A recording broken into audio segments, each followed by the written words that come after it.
What's up, everybody? I'm excited to have you back for another episode today. Today, we are going to be having on a gentleman by the name of Brandon Bowski. This guy has an amazing story, a story of where he dropped out of high school around 15, was one of the top gamers in the world, and now runs a media agency that specifically sells health insurance through ACA. And he's been able to make over $100 million. And now that he's become so successful in his business, he just loves to be able to spend his time coaching and helping anyone he can to growing their businesses. He's really an amazing human being. I'm excited to share this story. You guys are going to love it. Tune in. We go all over the place. We talk about everything from AI to insurance and how you can scale your business. I'll see you guys soon. All right, so welcome to another episode of the Joe Naz Podcast. Today we have a friend of mine by the name of Brandon Bowski. I'm super excited to have you on the podcast today. I've heard a lot about you from our friend Alex Draknick. She said nothing but horrible things about you, which I believe are true so far. First and foremost, I just want to say your outfit is sick as fuck. You look amazing, straight out of the Matrix, and thanks for being here today. Thanks for having me.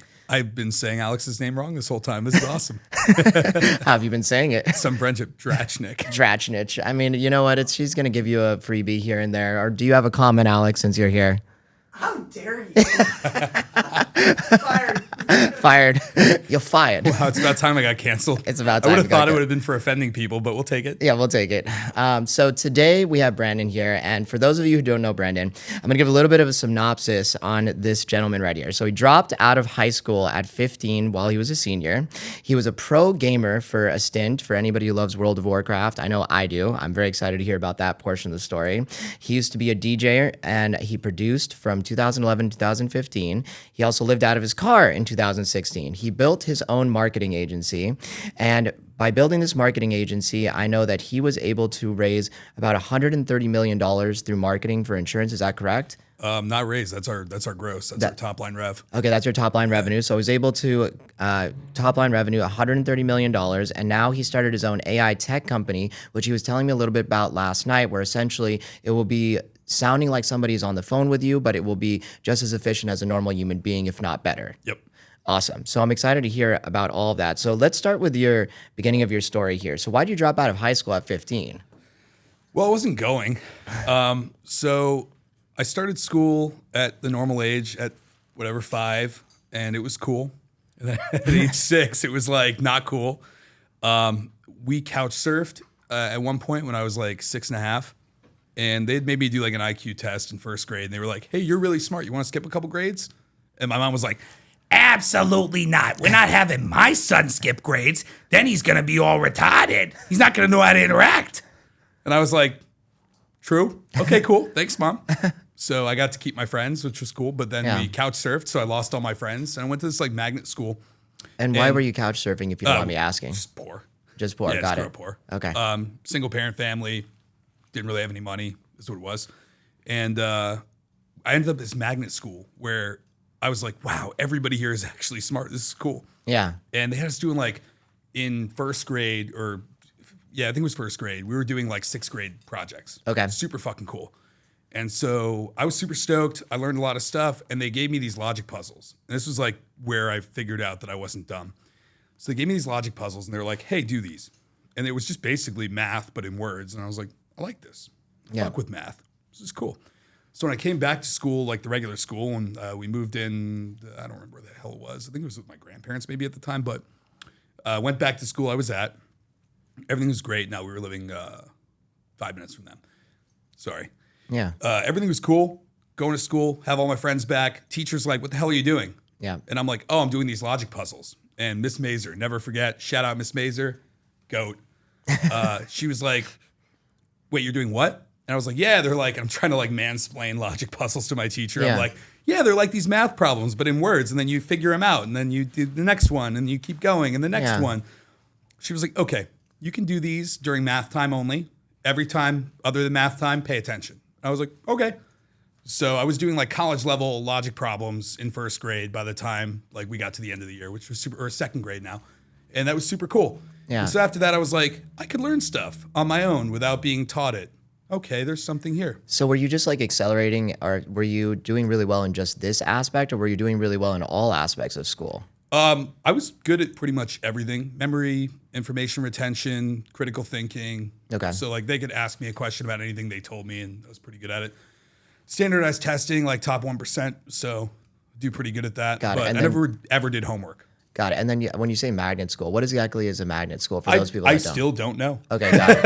I Was this know like that a I went to one. homeschooling program? No, or was no, this it like was something that you got recruited to? It was like a regular school, but yeah, you had to apply to get in, and it was like just a lot of really smart kids. Got it. And then I guess just from like asking, right? Like, why do you think that you are better at those tests than others? Do you get excited about them? Do they tickle your brain? Like, why do you think I that think you I'm like? genetically just gifted. I think Genetically I'm just gifted. a pretty smart dude. Okay, got it. Cool. And yeah. there's nothing that your mom like specifically did to like coach you or to train No. you or to help you with those things. It just naturally you've always been good with logic. Yeah, no. Got it. Got lucky. Hey, that's awesome. That's Yeah, very cool. good genes. Good genes. Yeah. I got to make up for my height somewhere. I understand. 100%. That's cool, man. So I guess in regards to the schooling and in regards to this logic testing, right?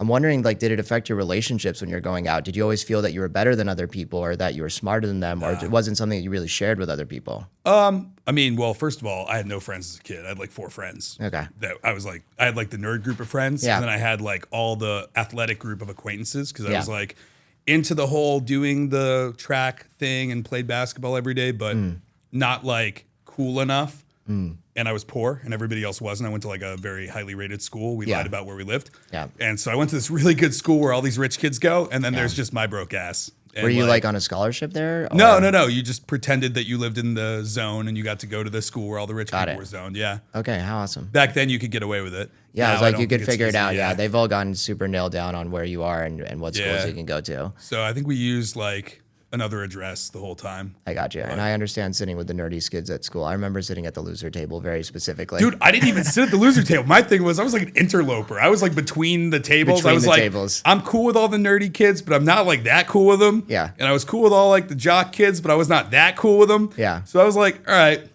I guess I'm friends with you out of the nerd group, and I'm friends with you out of the cool kid Yeah. group. And I don't really know what you are, but I'm friends with you too.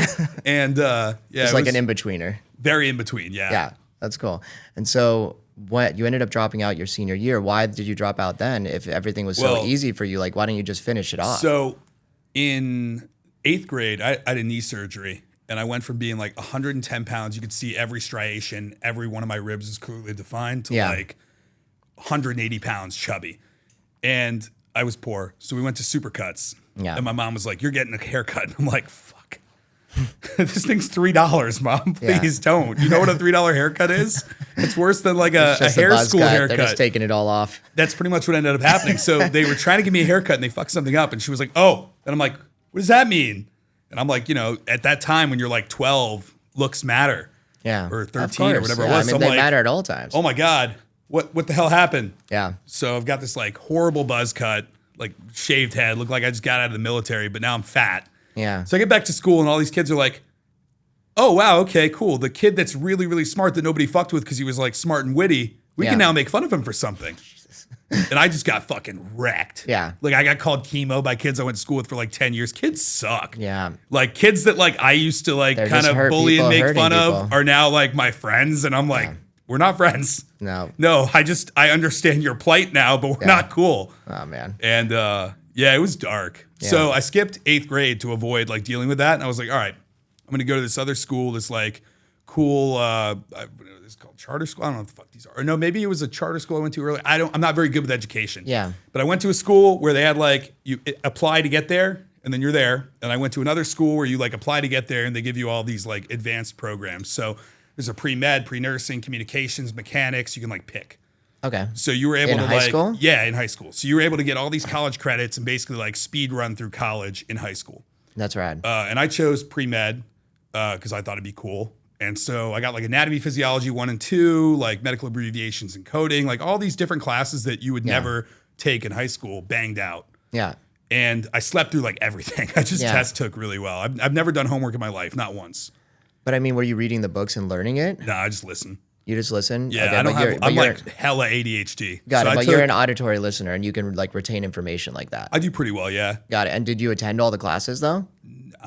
No. So then how did you Sometimes. know the information? You're just really good If at I logic had, tests. if I had to, if I absolutely had to, I could read a book. Like Yeah. if I missed something, if I Of was course. like, I got to catch up. But the majority of the time, if I look at a test, it's pretty easy to figure out what they're asking you.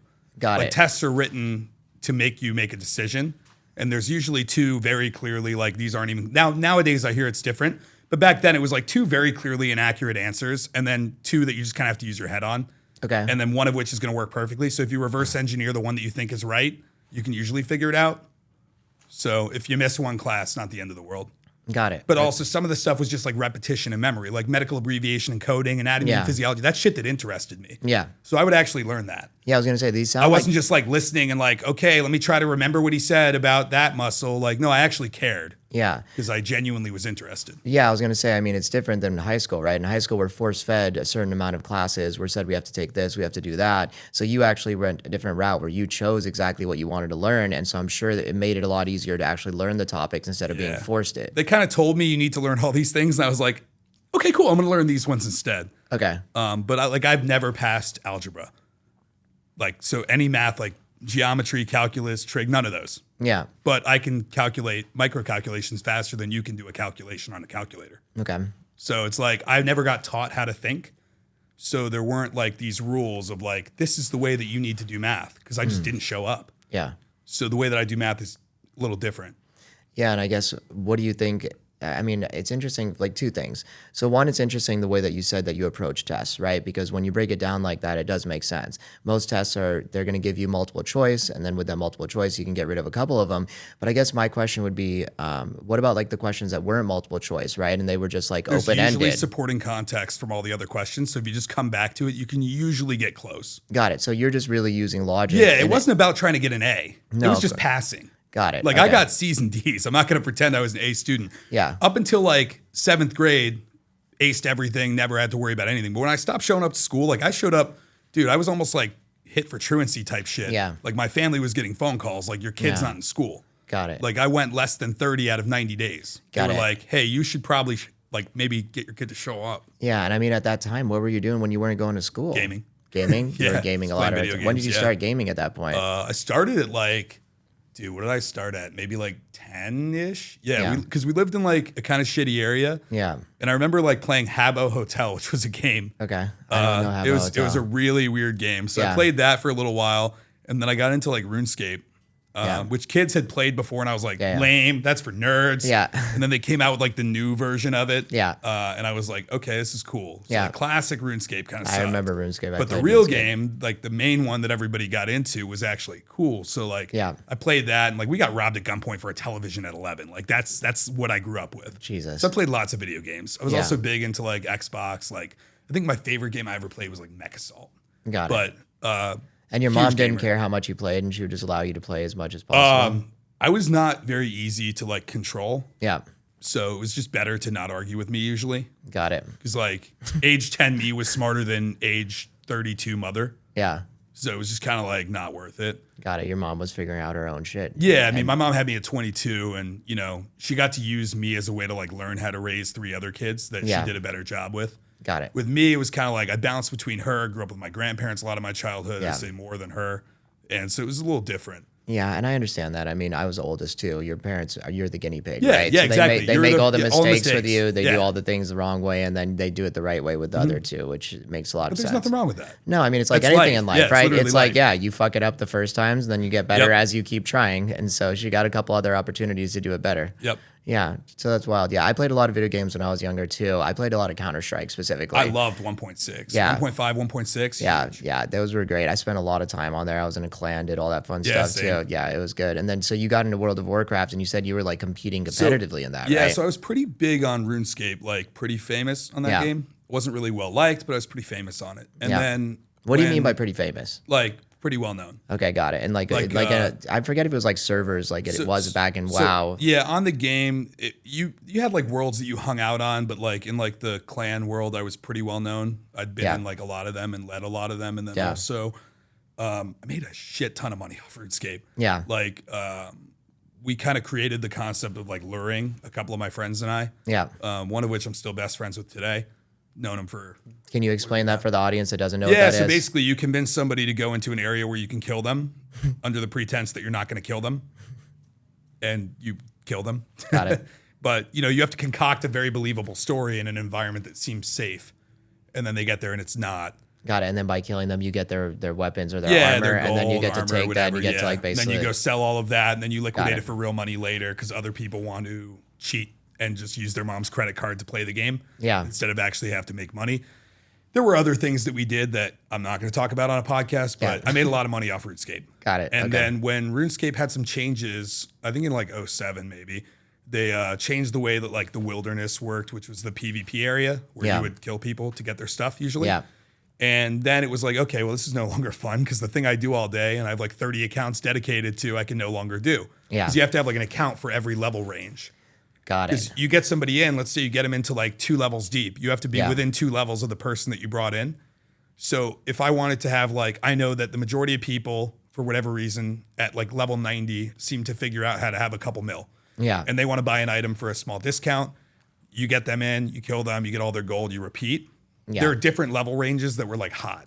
Got so it. you had to have like every 4 levels a new character basically. Got it. To make sure that you could always kill anybody. Yeah, because you can't So you've just got, like, attack somebody that's so much further Right, below you exactly. because it doesn't do anything. Yeah. So you've got an 80 and then you've got like an 83 and then an 86. You just You keep had this having- down to a science. Yeah, you just keep having every account possible and you would share accounts. I mean, shit, dude. One of my buddies and I had like 26 accounts at one point that we owned. Got it. So it's like a full-time job. Yeah, I didn't go to school. Yeah. And when I was at school, I was just thinking of like how much I was going to make off of RuneScape and what I was going to do. And then I had like a gambling problem where I would just like lose it all gambling online on different online games, which was kind of dumb. But I didn't have like a concept for money because nobody in my family was like, Yeah. here's how finances work. They were like, we're poor. Yeah. And that was it. Yeah. So What kind of online gambling were you doing? no, so mostly on RuneScape. Like On you RuneScape. had the ability to bet that you would win in a fight, but there were external factors like your ping. And when you logged in, you were given like a unique identifier that contributed as well as ping to getting like the first hit. Whoever had the first hit had an extreme probability of winning. Yeah. So it's just kind of like you hope your first hit's better than theirs. And then there were some ways Yeah. to identify it, but I just like got off on the thrill of it. Of course. And like even today playing blackjack, like if I go play blackjack, I can't go play with $25. It's not Yeah, fun. of course. Like I'll do that for the first couple hands to feel it out and like Yeah. sit down, but I got to be playing a few $1,000 hands or I'm Yeah. like, what the fuck am I doing here? Yeah, I mean, as you make more money, right? It's like what is going to actually stimulate you and exactly. what's going to What's actually gonna excite enliven you. you. And that's something I've noticed recently too. Like you play with some friends who are only making a certain amount of income and it's like they are like playing the $25 hands, but then sometimes I'll bring out like a couple $100 per hand and people like look at you a little bit differently, but it's like I'm just not excited unless I'm going to be risking it. So I completely get it. Yeah. And then you're like, why the hell did I do this? Yeah, that's all part of I it am too. anyway. Yeah, I mean, I understand. There's when it comes to gambling, it's funny. I have like 1 or 2 friends that no matter what, they just can't seem to lose. And then for me, like I know it's because of a mentality thing. I'm like, I'm lucky in every other aspect of my life. So when it comes to gambling, that's like one place that God is not like, you don't get this too. Go do other shit and be wise with it. And so for me, I'd rather just go spend it partying or going to see like a Cirque show, something that I Yeah. actually get to keep. But there's something about that exhilaration when you're gambling for sure. Yeah, for that brief moment. Just I've that had a brief couple moment. lucky hits where like guys have been like, let's go gamble. And I'm like, oh shit. Yeah. I mean, when I was first like getting started and like Yeah. my company had first taken off, this guy was like, yeah, let's go to the high limit room. I'm like, fuck, I don't even know what that looks like. Yeah. Like what happens in there? Yeah. I'm thinking like maybe there's like prostitutes or something. I'm like, Yeah. like, I don't That's know what's funny. going to happen next. And Yeah. yeah, so we walk in, we sit down and he's like pulls out like a $500 hand. And I'm like, all right, well, I only brought $3,500 to gamble on this trip, which was a lot. Yeah. And I'm like, okay. So I put out $1,000. I ended up Yeah. walking up like $5,000. He lost like 3. And I was Yeah. like, Yeah. thank you so much for this invitation. Yeah. We should do this more often. Yeah. I mean, it's all a game of runs, right? As long as Yeah, you that don't was- just stay too that long was and my let it only go. run. Yeah. Yeah, I think my problem is like I get to the point where I've made so much where I'll be at like 10 or 20 grand and I'm like, ooh, let's try to see how high we can get it. Yeah. And then we crash. Yeah. Yeah. It's okay. Just knowing when to let go or when to say no is a big part of growing up, right? Yeah, I'm still not grown up. Still not grown up. Never get old. Fair. Yeah. So you went from World of Warcraft, Oh yeah, so when they made all these changes, started playing World of Warcraft with like a bunch of guys that were also like, fuck these changes, right? Yeah. And I mean, also realized World of Warcraft was a much better game. it was a much better game. Yeah. But you can make money on it the same way. Got So it. It's like Why is that? because the gold didn't convert to the same type of value. Like In it was real more, human yeah, life. in real life, yeah.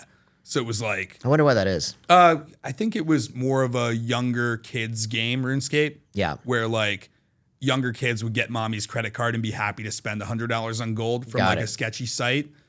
And I mean, I put a kid through college, dude. This guy went through college buying gold from me and flipping it to those type of people. Oh my God. Like I was the largest by far that he dealt with. It was there's a very big black market. That's and this wild. dude like pretty much ran the entire thing. Like guy was a legend. Wow. But I could hit him up at like 2 a.m. be like, this is how much I got. And always managed to get me out. So That's wild. yeah, And so it was this, really cool little I was going to thing. say, is this like a normal website that you could go and just like buy this So stuff this off was a of? forum that you would sell to, and then they would usually have like different distributors that had their own websites. So like think there's 100 different guys that have websites, buy gold here. Yeah. Right.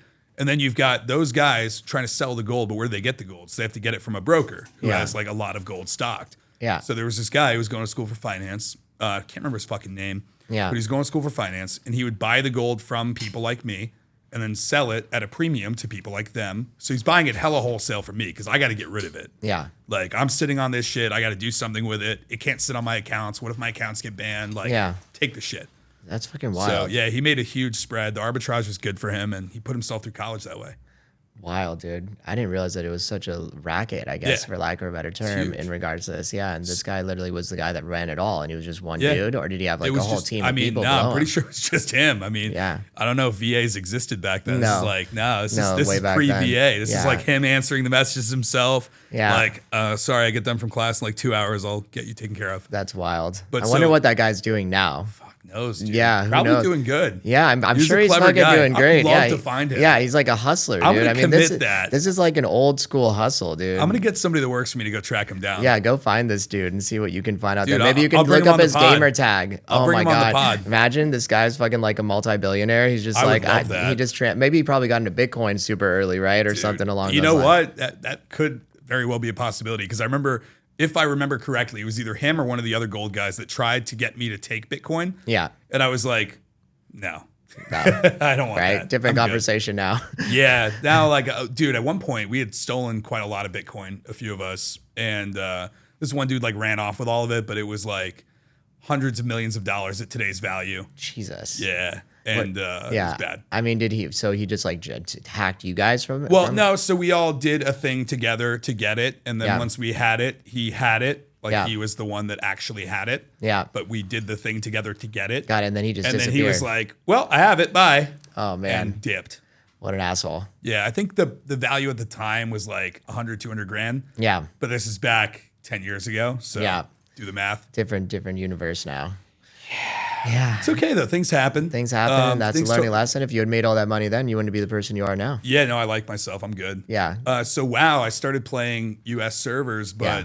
I was not at school anymore. Yeah. So I was like, well, now what? Because I'm 15. I just dropped out Yeah. of school and nobody's playing. So I'm like by myself on these servers that are like packed at night. Yeah. But because I woke up and I had nothing to do, I started playing EU. So I was playing these Europe servers with a Okay. bunch of like British friends that I made from RuneScape. And we're Got all it. playing and everything's great. We're all having fun. But I really quickly am like, I got to be good at the thing. So like I have this weird quirk where if I'm not immediately good at something, I'm not going to do it. If I don't Yeah. really like it. Yeah. Like T-ball, dude, worst experience of my life. So like I said, I grew up, this is a great story. It literally tells you everything you need to know about me. I grew up, never had a dad, right? Had a mom. Mom kind of sucked, in my opinion, growing up. She's Yeah. a great person now, but wasn't a good parent. Yeah. And so I didn't get a lot of exposure to sports. Yeah. So I played basketball because in the neighborhood, people played basketball. I Yeah. ran track because at summer camp, people ran around and played. Yeah. So I was fast. I could jump far. I was not short yet because everybody else hadn't grown and I didn't stop. Got it. So I was still in like the good, like Goldilocks zone of have fun playing sports. Yeah. So I'm sitting here and I'm like called up during field day, which field day, for those that are like really young watching, you had field days? No, what's a Dude, field day? what the fuck? Okay. Field day is where did you have a field day? Yeah, You guys what? didn't have field days? We're all the same age. Yeah. Okay, sorry. So back where I was, you had a field day where you would basically have like a day or 2 days where everybody would not do any class, just do like athletic stuff. Okay. Where it was just like sports and like relays and like just fun shit. Okay. Like team building stuff, fun stuff, competitive, cool. Yeah. So I'm doing great in every aspect. And they're like, let's play T-ball. And I'm like, okay. So in my head, I'm like, I've never swung a baseball bat in my fucking life. Okay. So I'm like, I don't know what the fuck I'm doing. Yeah. But this can't be too hard, right? No. I learned what hand-eye coordination with a bat was like very fast. So I like, I get like my practice swing in and I'm like, oh, this is perfect. And then I try to fucking get some momentum, smash the tee, the ball falls down and I'm like, everybody starts laughing and I'm like, cool. Not doing this ever again. We're done. Not my sport. No. And the teachers were all like, no, go back up. Try again. I was like, bug you. Not doing that. So that's kind of how I am with stuff. So if I'm good at something or I really like something, I'm going to go like all in and try to be the best. Yeah. That's just how I've always been. Yeah. And it's not like the best competing with other people. Just be the best I can be at it. Like I'm not going to say, oh, I'm going to be the best at this thing. Like that's naive. Yeah. But I'm going to be as good as I can be because I like doing the thing. I like that a lot. And that's been like most me in people every are trying to business. compare themselves to other people. You were just trying to be the best you could be at At something. a thing. But like, I wonder too if you didn't get made fun of and it didn't turn into such like an open, thing. If maybe you did like baseball and maybe you would have had a better time. But Maybe. I know, but trauma makes you go a different direction. I feel like 5'8" would have done better in baseball than basketball too. So I could have actually had a career. This is fucked. Now that we get into it, this is really sad. Yeah, but I mean, like it's a I trauma. I right? could have been somebody. I mean, maybe, or you could have been nobody, right? That's the beauty of life. We're not sure. Yeah. Whoa. Okay.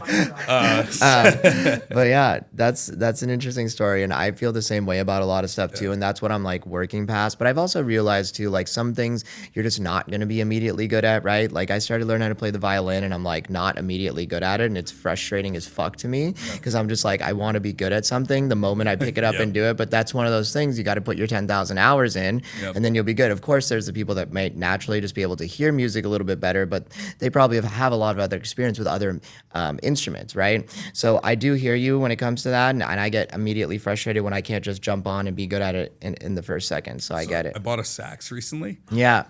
And I really always wanted to learn how to play an alto sax. Yeah. Like, I just want to play Careless Whisper. Yeah. That's it. I want to be able to serenade a really hot girl with Careless Whisper, naked, just standing there like, like I was stoked by that concept. So I sent my assistant to go to like Guitar Center or Sam Ash or one of the ones. And he's like, yeah, they have like these 15. So I text my buddy who's a professional sax player and I'm like, which of these should I buy? He's like, dude, get that one. I'm like, sweet. Yeah. So I get the fucking sax. Yeah. I get it. I'm like figuring it out, putting it together, not watching anything, fucked it up twice. Yeah. Finally get it put together. I watch one video and I can now go, yeah. like all I can do is make a, like that's it. Yeah. And I try to like press the buttons and I'm like, okay, these buttons do this, that buttons do that. I don't know what the hell the note is, but I'm like, I can make noises. Yeah. And I show people and I'm like, look, I'm doing the thing. And they're like, oh, that sounds great. And I'm like, are you lying? And they're like, I don't know what it's supposed to sound like. So Dude, yeah, it's so funny that you're bringing this up because I actually tried sax right before I tried violin, and the sax, it was I need a violin. Well, dude, it's one of those instruments where it's like if you're not familiar with like doing a brass instrument, like if you move your jaw just the slightest millimeter in the wrong direction, it's just squealing noises. Yeah. And it's not like a pretty squealing noise. It's like really obnoxious or it's really off or there's no noise. Yeah. And so it's like it wasn't like one of those things where you're doing like the violin, I'm making noise every time I pull the string. It sounds like something great. I know what's happening, but then like the sax was so goddamn demoralizing. I'm just like not even getting like an acceleration. I'm just like going fucking flatlining. I'm like, I don't even know if I'm getting better or not or what's happening here. And so yeah, I switched to the violin, which has been a lot better. But dude, I get it. It's important to first of all like what you're doing so you stay interested and you want to keep going down that road. Well, I like the sax. You like the sax? Are you still continuing with it? Well, I've picked it up 3 times. Nice, got it. So you're on doing top good. of it. You're crushing it, we're doing crushing great. it, crushing it. I was there the day he got it. Yeah, got it. Okay. I was, and you looked at it, and you're like, we'll figure it out later.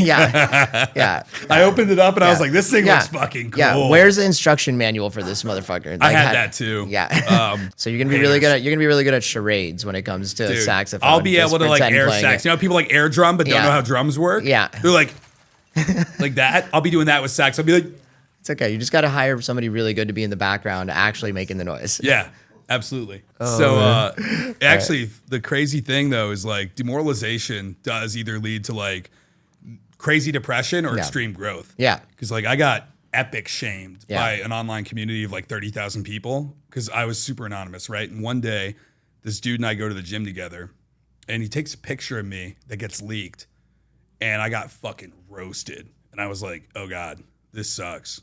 And I like didn't consciously realize like how fat I got. Yeah. I was fucking fat. I was like 250 pounds at like 17. It was bad. Yeah. And I grew up like 110 pounds soaking wet Yeah. until I had that surgery. And I was just like not expending the calories anymore. Nobody in my family understood nutrition. So they weren't like, oh, you need to eat less because you're not moving as much. Yeah. So I just like got fat. Yeah. And then I was like playing games, not going out. Then I got like really fat. So that happened. And I was like, fuck, I got to get in the gym. I got to get my shit together. Yeah. Lost like 80 pounds in 6 months. Nice. And ever since then, I've just like yo-yoed within like 15, 20 pounds and always been like super healthy. And yeah, but no, I got you, dude. Shame. My parents too. My parents grew up in the Middle East, right? So when they came here to the U.S., like they were just worried about food most of the time when they were growing up, not worrying about like the quality of the food or whether it was healthy or unhealthy. Right. So when they got here and they made a bunch of money, my mom, I guess, didn't really realize that fast food was super unhealthy for you. She just was feeding us because, you know, that's what we wanted to eat. And so I was super chunky when I was younger too. And then, I had an experience where somebody was like, you got to like change this up. And I went and I joined wrestling. And I don't know if you ever wrestled when you were younger, but wrestling is probably the most unhealthy sport like for a child because like the amount of weight that you lose. And I remember I was just like in there and the coach looks at me, he's like, all right. So I was like 170 or so, like 5'1" at the time. So very little and very round. And he's like, so you're going to drop 40 pounds in the next like 2 months. And I'm like, what do you mean? And next thing I know, we're in there every single day, like doing like fucking multiple hours after school. And I dropped and I got down the weight within 2 months and lost like 40 pounds. But it's just like, it's amazing what the human body can do when you actually like know how to lose weight and what are the proper things you should be eating, how you should be taking care of yourself. And I feel like I like got my education. I mean, there were days when we would wrestle where I would be like 8-9 pounds overweight and I have to make weight for the tournament tomorrow. I knew how to lose 8-9 pounds in an entire day. Just like you run, you sweat, you wear your sweats while you're working out, and then like you literally when you leave that night you hold what you're going to eat to know what you can eat for the next like 12 hours, because when you sleep you lose about 1 pound to 2 pounds while you're asleep. So you can literally measure exactly what you can do for the next day. So so I learned very much how to control my body weight from wrestling. It was a great tool, but until you learn, you know, it depends on what your parents teach you, and if your parents don't teach you, you're kind of shit out of luck. I wish I learned that. That would have been cool. Yeah. I would have done that before today. I would have been like, I'm going to cut 10 pounds before today. Instead, I stepped on a scale. I was like, Damien, how'd you let me get this fat, bro? Yeah. You know what I did recently? I'm in this Aubrey Marcus program, and one of the guys was talking about doing 72-hour water fasts. And I'd never done that before. So but scary. So you say it's scary, but it's actually not scary. The thing was like by the time I was done with like the second day, I had more mental clarity and felt better than I'd felt in a really long time. Says that. Because like food is actually something that weighs you down, right? And like you have to think about it. Like when you eat, where does your blood go? It goes to your stomach. It goes to the places that are supporting those organs. So like actually as I fasted longer and longer, like don't get me wrong, the end of the third day, I started getting a little bit of a headache and like getting a little bit dizzy. But like the first day I actually felt fine. And they show that the health benefits from like doing a 72-hour fast, everything from like resetting your immune system, resetting your endocrine system. It helps your body start actually eating like specific types of cells, like fat cells, instead of like the short-term cells, the long-term fat cells. And so it resets everything, and you should be doing it like once every 6 months. But once again, until you try these things and you learn about them and you do it the right way, like you can learn how much control you can have over your body, especially when it comes to losing weight in an efficient way. I tried doing water, lemon juice, cayenne pepper once. Yeah. I made it through the second day, and I remember I was dating this chick. Yeah. And we were always at the beach, our friend group. Yeah. So this whole summer we were just at the beach. Yeah. And I was just like walking around with my gallon of water because that's all I had for the Yeah. day. It was like I drank one and then I had one. So I'm like walking around. I felt like I was in the fucking desert, dude. Yeah. I felt like if I closed my eyes, I was in the Sahara Desert. And Yeah. I can't visually imagine, but Yeah, but I mean, when you're like doing that. a fast like that, you don't want to be doing extreme stuff, especially like spending a lot of time like in the sun. Like even Yeah. if you're gonna work out, like do we something go. lighter, right? Because your body doesn't really have the nutrients to do that, and you can faint very easily, and especially if your like blood sugar is low. Because when I was doing it, the water fast, I was just putting Himalayan salts in the water, which is just to make sure that I'm getting my electrolytes, and I made it super easy for myself in the sense that I got rid of all the food in my house, so there was nothing around to really tempt me, and then just like basically didn't really go anywhere for a couple of days. So it made it a lot easier instead of like going out, like 'cause I did end up going to a networking dinner the end of the second night. That was extremely difficult to be at, but I just kept telling myself, I'm not hungry, and just kind of like stuck with it. And then it was funny because when my body was like, oh, it's time to eat again, I started getting a headache, started getting dizzy because it's like we're ready to be refueled. But I bet I could have went longer if I had set my like time limit further if I wanted to push myself to do that. you said like day 3 you felt insane clarity. Dude, I just like, Did you feel that the whole time? Because what happens to me when I've tried Yeah. like doing 24-hour fasts, which I've Yeah. done. Yeah. Obviously, sometimes you just don't eat for a day. You're busy. Yeah, it's easy. I don't feel bad, but I feel like when I'm tired, if I'm Yeah. fatigued or I'm like low blood sugar Yeah. or whatever the situation, like my mental acuity is diminished. Got it. I felt very clear-headed, and my mental acuity was not diminished. Did you have like low blood sugar at any point? I don't typically have low blood sugar. No, I don't really have those issues, so maybe I don't know. I'm not really sure what triggers low blood Yeah, sugar. I have no idea either because some days I can like not eat for a day and feel fine. Other Yeah. days I'm like, I'm going to die. Yeah. Yeah. I mean, also, I think it's a lot of times us telling ourselves that, right? If you're constantly thinking about being hungry, I think like we have a lot of control over our body. And so like Sure. for me, when I like went into it, I immediately said to myself, okay, I'm not going to be hungry for the next couple of days, and was able to mentally like kind of just keep myself in check. So, most people will have like a grumbly and rumbly stomach. My grumbling and rumbling didn't even start till the end of the third day when I was telling myself I'm about to start Yeah. eating again. And just like almost like a testament that you're in control of your body. And if you kind of tell yourself what you need and what's going to be happening, then your body's not going to be acting all out of whack. It just knew what it needed to do. Hell yeah. Yeah. All right, fuck it. 72 hours. Let's go. Yeah, that starting now. Starting now. Cool. And so, all right. So now we've kind of gone through a little bit of your background. We've heard your gaming history. I know you were telling me you're one of the top WoW players in the world, but obviously we've talked about this. Yeah. You'd like to be one of the best at everything you do. Can I ask what type of WoW character were you? Dude, Tank Death Knight. A tank death knight. Yeah, Sick. and I played Blood Spec, which nobody did. Everybody was like Frost at the time. This is like Trial of the Grand Crusader. Yeah. I was at the time, I believe it was the number 2 guild. Rad. And I was top 10 in the world by like rank, which was cool. Yeah. But I did like everything that nobody else did. Like nobody ran Blood. Everybody ran Yeah. Frost. And people were like, oh, you're an idiot. Like Yeah. technically that's not as good. And I'm like, well, that's what I want to do. So Yeah, it's it doesn't working. matter. Whatever's working. Yeah. Hey, I'm in the number 2 and we're making it work. Yeah, So, everybody has their own method. Rad. yeah, Cool. it was pretty cool. It was pretty fun. And so you went from that, and then let's transition to, let's move forward to like the insurance world, because I think Yeah, for sure. that's where you've had a lot of success, and I want to hear about that. And you said you even have like your own talk in regards to like helping people like make money in that realm. But let's start at the basics right here. So like, how did you get into the insurance world? How did you get into marketing, and how did you start making your wealth, for lack of a better term? So super quick, I went from 2011 to 2015 playing music and being broke. Okay, And my finesse just being a was DJ. DJing, and I had a promo team. So my finesse was I knew shows that would sell out even if I wasn't playing. Okay, So I'd have like 100 promoters. This is my first like real business. Yeah. I have like 100, 200 promoters that I'd get like 10 tickets to each, right? But I would take, so let's say that's 200 tickets. I would take 250 tickets. And I knew some promoters would back out or give me the tickets back, whatever. I would wait for the show to sell out, and I'd have 50 to 100 tickets left, and I would sell them for double face because I knew Got the it. show was a sellout. Then Yeah. I had all my comps. Then I had a management company. how did you get these tickets? Well, you were promoting, so you had a Got promo it. team. But if you couldn't sell them, Okay. you would hold on to them. Got and it. would So give you'd them back. promote for shows that you knew would sell out. Right. Got it. Okay. And then Like I what would kind just- I of would what just type of hold shows some were these? back. Like house music or Yeah, like just bands? big EDM acts at Yeah. the time that were like big. Gotcha. And so like I knew they would sell out, so I'd sell the tickets for like double face, and people would Yeah. like pull up in their mom's Bentleys and shit.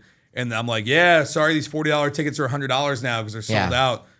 Okay, we'll take 10. Yeah. And that was what I did to pay the bills, other than, Yeah. there was weed that appeared and disappeared in my life. But Yeah.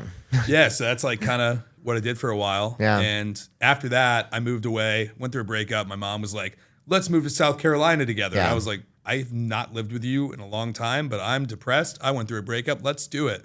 Yeah. So we moved to the border of Charlotte. I'm running this restaurant. I'm doing medical sales. Where were you living before this, where you were selling the tickets? South Florida. South Florida. Yeah. Okay, got it. Like where in South Florida? Like West Palm Beach area. Okay, got it. Okay, cool. And so now you're back to So, South Carolina. Yeah, now I'm in this place that I've never been. Yeah. In South Carolina, and I'm like running a restaurant, like a high-end French restaurant, and like serving, bartending, eventually managing there, and doing medical sales during the day. My buddy calls me and goes, dude, I have this great idea.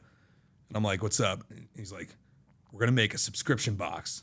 And I'm like, okay. He's like, Dollar Shave Club, but for festivals. And I'm like, okay, I can get down. So I start building out this model, and I'm like, here's how much we could make if we get this many people. Here's how many Okay. people are interested in this thing, and like, whatever. Thought I was going to do great. Called in like every favor from my artist management days, my personal relationships, every blog, everything I could. Got like 500,000 plays on our promo video. And if you can guess how many sales we got in our first day, I'll give you 10 grand. Oh, man. 500,000 organic plays, $500 marketing budget. 7. You were so fucking close. Damn. 17. Damn. And at that point, I knew we fucked up. So I told the guys, my partner and his girlfriend at the time, who's another friend of mine, I was like, yo, guys, we're done.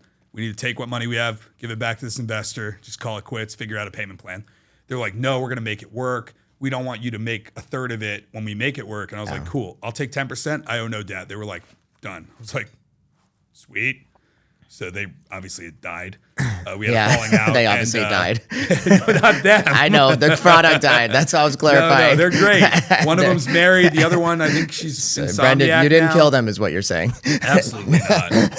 Absolutely not. We didn't talk for a long time. They were dead to me for a couple I'm sure years. they were pretty pissed off at you. So we had this place together, Yeah. and they got in like a huge fight. It was a crazy time for me, and I was like, I got the fuck out of here. Yeah. So I ended up just like living in a Civic, and after like a month and a half, and I'd like crash different places, and I was doing these like call center consulting gigs while I was running a nightclub, and then the guy fucked me over. So I'm like helping set up call centers and living in a car. Okay. And then I work my way out of a job every 3 weeks, and then I try to find another job for 3 weeks, and I'm like back to square one.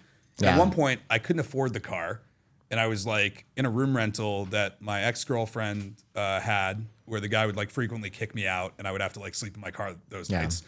And it was probably like maybe 3 of these panes by like this far. Like that's it. It was enough for a twin bed and a Walmart plastic like dresser thing that wasn't a dresser. It was just like a cubby. Okay. So that was it. And I was like, okay. And I had this brilliant I idea. thought you were staying with your mom. No. I've already moved back to Florida to pursue this Got dream. it. Okay. Yeah. No, I left South Carolina to move back to Florida to pursue this festival subscription Got box it. Okay, got that it. nobody wanted to buy. Yeah. Because people couldn't 17 afford, people wanted to buy it. 17, yeah. They That's couldn't a lot. afford their drugs. They couldn't afford the tickets, but they could afford the subscription box. How the fuck did I figure that one out? Yeah, I don't know. Anyway, dude. Yeah, please give Okay. us the lowdown. So- Did we want what's in the box? So we made like really cool custom shirt designs. We collabed with different brands. We would throw other people's stuff in them, which was obviously cheap. Yeah. Bracelets, like fishnets, like t-shirts, hats, just stuff that people could wear at a festival. Accessories, apparel, and then like, what's that? So they wouldn't wear that at a festival. Well, back in the day, people wore them to raves and festivals. 17 people. All right. You know what? Shit talker from the peanut gallery over here. Nice. she's sitting there with She her. parties every weekend. What am I gonna say? There's Like, nothing to say. So yeah, so just random stuff for like festivals yeah, basically so was in it. just stuff. Got it. Yeah. Okay, cool. And I had this brilliant idea. I was like, let's have a baby to my girlfriend at the time. I have $0. I'm like negative money. And I'm like, let's have a kid. What were you just trying to like mask your emotions? I Or have what no were you idea, trying to dude. I was do? having a psychotic break. Yeah. And not many people know And the you were story. homeless. Yeah. You were homeless Yeah. and you're trying to have a baby and having a psychotic break. Yeah. Perfect. It's not Let's good. just mask it with And a child. So I come in her and then I'm like, we've made a mistake. And she's like, yeah, probably. And I'm like, okay, cool. We need to go get plan B immediately. Here's the kicker. I didn't have the money for plan B. Oh my So she had to buy God. her own plan B. Hey. So bad. Thank Still God. a great friend of mine. Actually, Otherwise, the you guy that would've she needed now plan has C. a kid with, I Yeah. employ, Okay. who is an old employee of mine. Yeah. So I'm still doing the Lord's work. But Oh my God. yeah, so she had to buy her own plan B. That was crazy. Oh my God. Yeah. I think that her life was on a pretty easy path for quite a few years with a very large salary because she was my ex-girlfriend when I was broke. Gotcha. So I think I reimbursed her many plan Bs over. No, actually, $69. I had this routine because is it that much? No, it's probably like 50. Yeah. Alex, you definitely Why do know. you know this so much? You definitely know, Alex. Jesus. You know. Yeah, that's fucking not. So anyway, Okay. continuing on. Continuing on. Okay. So So yeah, so I moved back to Florida. I'm living in my car. Got This it. guy calls me from this call center that I was working with, and he's like, "Dude, come do Medicare." And I'm like, "I don't know what the fuck that means." like Medicare insurance? Yeah. And I'm like, "What does that mean?" And he's like, "Well, you enroll old people into these Medicare Yeah. insurance plans." And I'm like, "Okay, how's that pay?" Because I'd never made less than like 80 grand a year ever, and I'm still living in a car. But I always like help my family out and do whatever I could and try to figure it out. Got it. So you always figured it out. Yeah, and I mean, at this point, I had to trade my red Civic in for a white Civic that was 4-door because I was contemplating Ubering, Yeah. and it was bad. I like Yeah. took 3 Uber rides. One was these like frat kids that were like, "Oh, dude, we left our debit card back at the barber shop. Can you take us? I'll throw you a 20." Almost like beat the shit out of this dude at a bar because he did not tip me. I walked into the bar and got like kicked out of it, physically removed by bouncers, and I was like, "Fuck this." Then I had like a super smelly dude who didn't believe in deodorant for religious reasons. Then I had a super smelly dude who believed in deodorant. He was just super smelly. And I was like, I can't do this. It's summer in Florida. I can't open my window. I can't do this. So I'm like sleeping in this car like, all right, I got 45 days because I can't afford the payment. I'm going to Yeah. kill myself if I can't figure this out. And I figured it out. So I'm like, okay, what's this Medicare thing like? how's the money? He's like, well, you make like 50 grand your first year, but by year 5, you're making 150 to 200. And I'm Where like, was your girlfriend living? Time out real quick. in that room rental. Okay, got it. She But was in the that guy room. was very adamant that he was renting to one person, not two. At this point, actually, no, still there. Yeah, still there. Got it.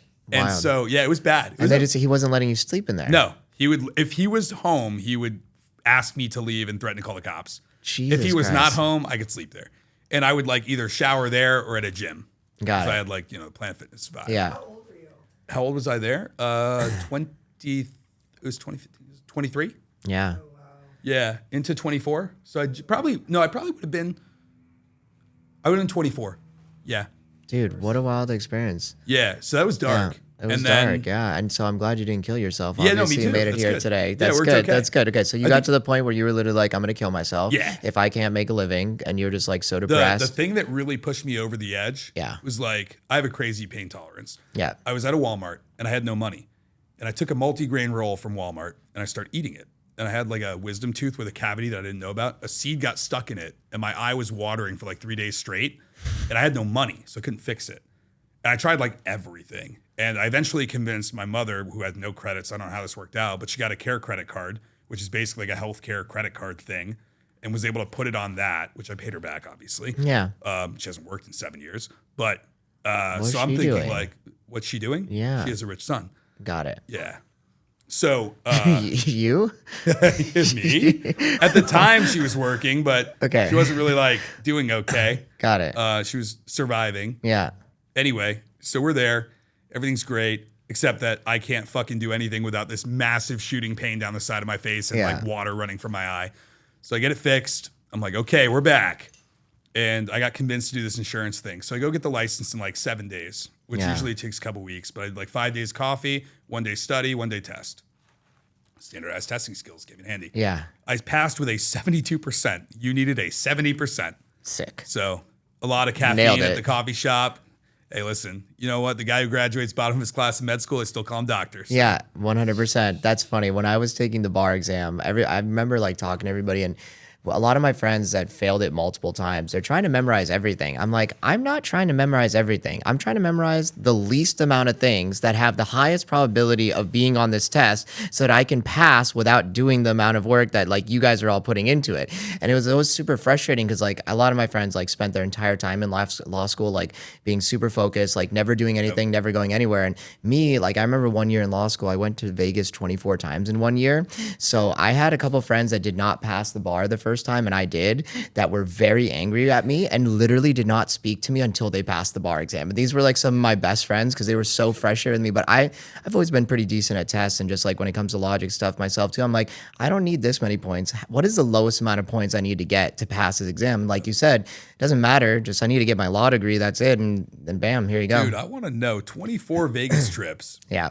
Most people can't make 2.4 Vegas trips in a year. It was a very That expensive. sounds like a rough year. This was I not don't care about the financial. I mean, like, Yeah, dude, you I don't have mean, any grace. So how the fuck did you do this? I mean, I don't know. I had a good time. It was not stressful because I made it a rule. I lost money my first couple of trips in Vegas, and I just stopped gambling. I just made it a rule. I'm like, I'm not gambling anymore in Vegas. It's not fun. It What would were the ruin- trips? It would just like we would just go out there, and we just like one of my best friends was a promoter out there, and so like literally we didn't pay to get into clubs. We got comped bottles at places we would go out to, and we wouldn't stay at the sexiest places. I'm not going to sugarcoat that, but we didn't care. We just wanted to be in Vegas. We were just having a good time, and I mean, we just went out there and basically I made so many of my friends. Like some of my friends that I'm still so close to today are people that I met in Vegas. I don't know. I think Vegas is amazing. Best restaurants, best shows. Like everybody's there to have a good time. Everybody's happy. I've met some of the coolest people I've met in my entire life, like at clubs, just having a ball. And so I had a really good time that year. I That was a lot loved of fun. Vegas. Vegas was good. I was there for 9 months before my house got robbed for over $500,000. Oh wow. It was fun Yeah. Wait, why did somebody rob your house for $500,000? because somebody set my house up to be robbed for $500,000. Well, it sounds like you have some great friends. I had a great friend. Yeah. Fucking worst person I've ever met in my fucking life. So I've never hated anyone ever. Oh Yeah. man.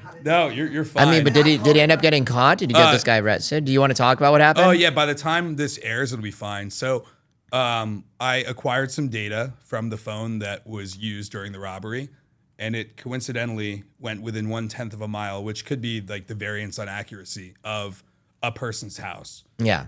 and that person happened to be somebody very close to me Yeah. and is no longer very close to me. Obviously. And so Did you report them? it's getting handled Okay. how it has to be handled the correct way. Yeah. A lot of people were like, damn, I'll kill him. And I'm like, no. No. We have too much to lose at this point Yeah. in our lives. And by our lives, I mean my life. You, Yeah. the person offering, did not have very much to lose, but Yeah. was a very loyal friend. I was like, no, we're not going to do that. Yeah. We're going to do it the right way. Yeah. So, It's funny that you bring that up. A lot of times when I talk to people about like fighting and all this kind of stuff and killing somebody, like it's always the people that don't have anything to lose that are like, let's hurt them or let's Yep. physically do that. But that's the thing is you have nothing to lose. So of course you're going to go to that resort. But when you have something to lose, that's never the option. Yeah. Yeah. 100%. It's sad. no violence. Don't shoot people. Don't kill people. Don't have them killed. Stay in school, kids. Yeah. Yeah. I was going to make a witty comment towards Alex, but I won't. No, it's okay. We're going to move on. And so, So I get into this insurance thing. wait, so time out. So you get into Medicare now. No. Okay, time out. We were at Medicare. Yeah, no. We were at you should sell Medicare. Got it. Okay. But I go on Craigslist and I'm like, what can I do with this newfound license? Okay. And I find health insurance and people are like telling me, oh, you can make $3-4 grand a week. I'm like, why the fuck would I go do Medicare for $1,000? Yeah. So I take the first job. The guy fucks me out of money. You're talking about just like any general health insurance. Yeah, well, so these were like short-term plans. So people that were like between jobs or wanted like specific things covered but didn't want to pay for a major medical plan. Okay. So at the time, that was like all the rage. Got So- it. That's where like more money was than Yeah, the because general the plans. commissions were like Because the 10x. premiums were higher, Right. And people were paying for a short-term solution. Got it. Okay. And a lot of the time, people would use short terms for long term because Yeah. they had more favorable benefits for like healthy people Yeah. typically. Because they wouldn't cover pre-existing conditions like an Obamacare. I could go on a dissertation, but they wouldn't cover pre-existing conditions, so you were able to get better benefits at a lower price. But if you paid a higher price, there was a higher commission built in. Okay. And so the agents were able to make a lot of money. Now those products are dramatically different. They kind of all suck now, but they were good back then. Anyway. Why do you think they were changed? Do you think they were unfair to the client back then? Or No, I think they were very fair to the client got back it. then. A lot but, of them. But what it was in the insurance company was not making enough money. It's probably what it was. I think that they didn't make enough money, but the agents did because the way the products were built, they were provided at like oftentimes net rates. So a net rate is like the cost to administer the product, and then the marketing organization or the third-party administrator could add whatever they wanted to on top of it, Yeah. and then bake the commission, their margin, and every other possible cog into that. Okay, well, let's talk so about you that could for a have like second. $100 plan that you paid $300 for. Got it. Okay, yeah. So I guess I've never really had somebody break it down like this for me before because I deal with insurance companies every Yeah. single day, right? So like you're saying when somebody's selling like let's say Blue Shield, Blue Cross, So right? that's all like very heavily focused on loss ratios because they're required to cover everything. Yeah. So these products were very different. The loss ratios were capped because what you would do is you would say these are limitations and exclusions.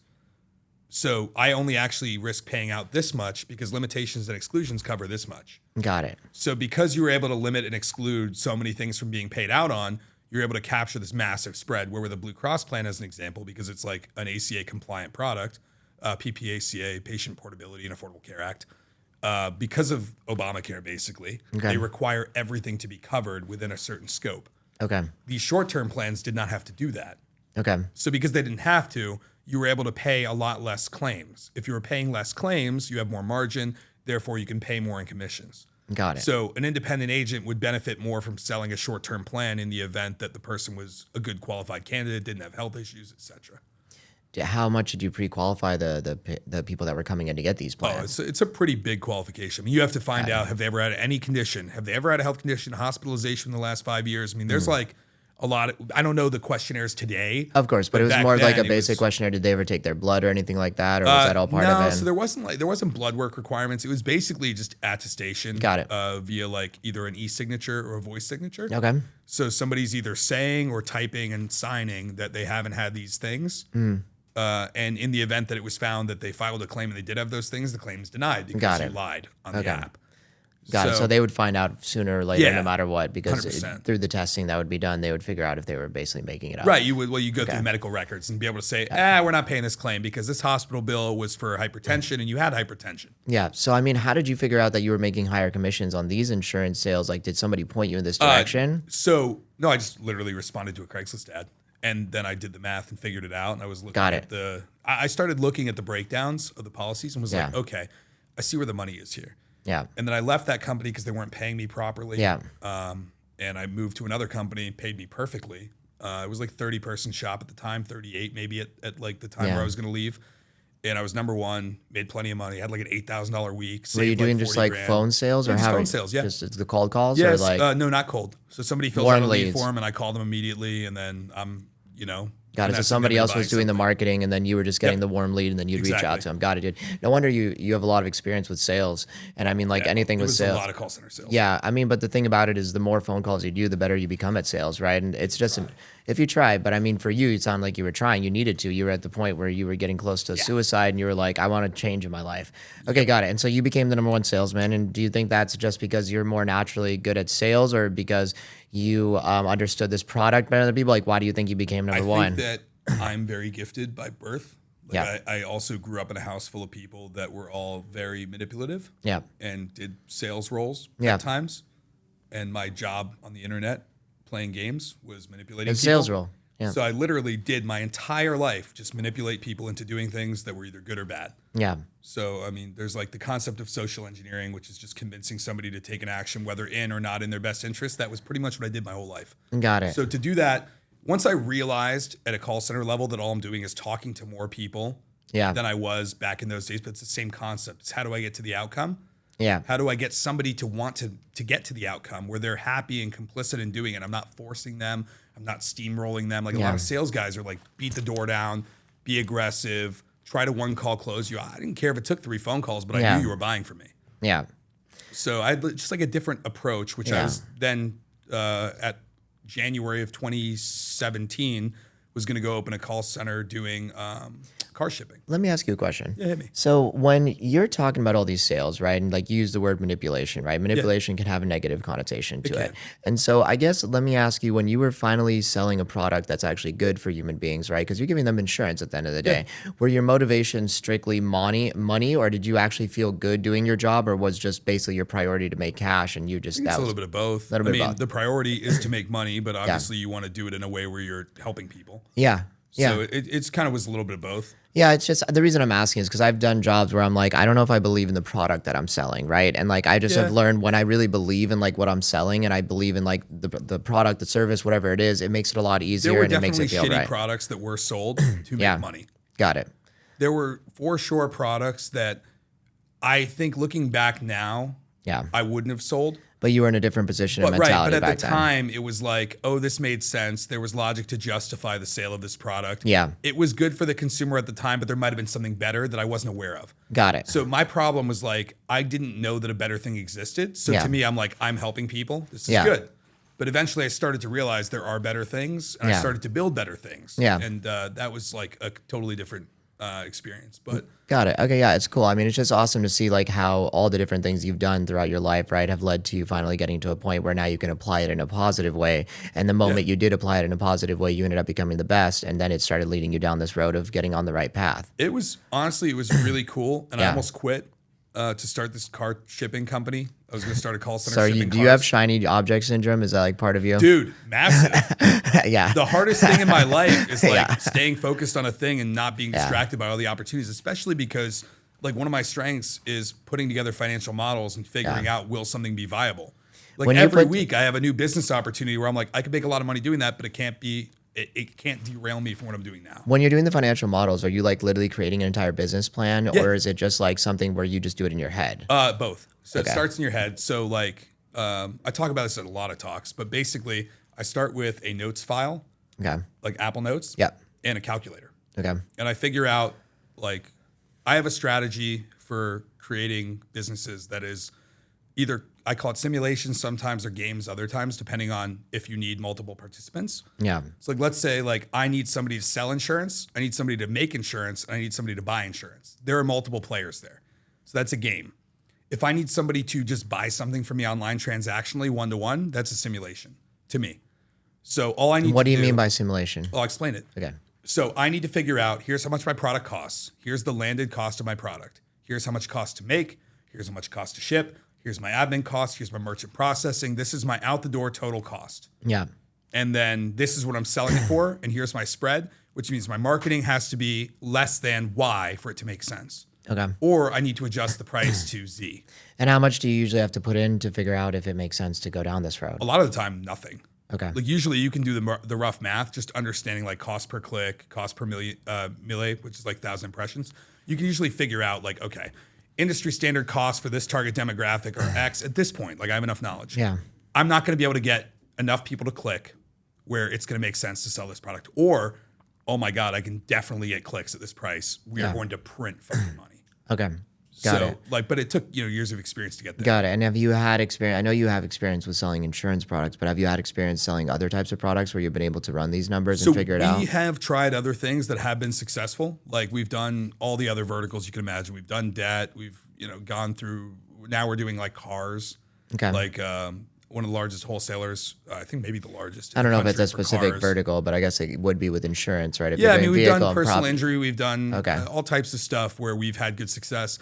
My whole thing is like when I create the game, simulation, I start to look at the total addressable market first and figure out the viability. So like in health insurance, there are 45-ish million, including Medicaid redetermination, which is people getting kicked off Medicaid because of COVID. Time out. You said total addressable market. What is that? The total number of people that you could possibly sell a product or service to. And how do you determine that?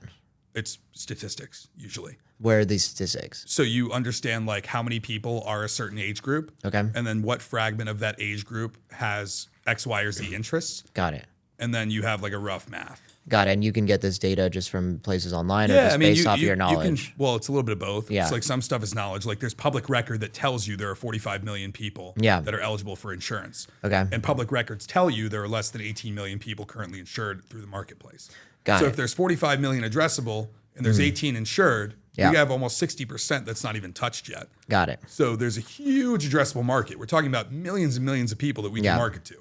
Okay. The growth potential there is huge, which is why I like the opportunity and why I like the vertical and why I spent 5 years building it when everybody didn't believe in it. Got it. Okay, got it. And then, so you focus on insurance, and I guess has there been another product that you've really enjoyed working on too, or has insurance just been the primary one? I mean, I like working on everything because the creative side is like really fun. Okay. Like I have a whole team, but iterating on creative is so fun.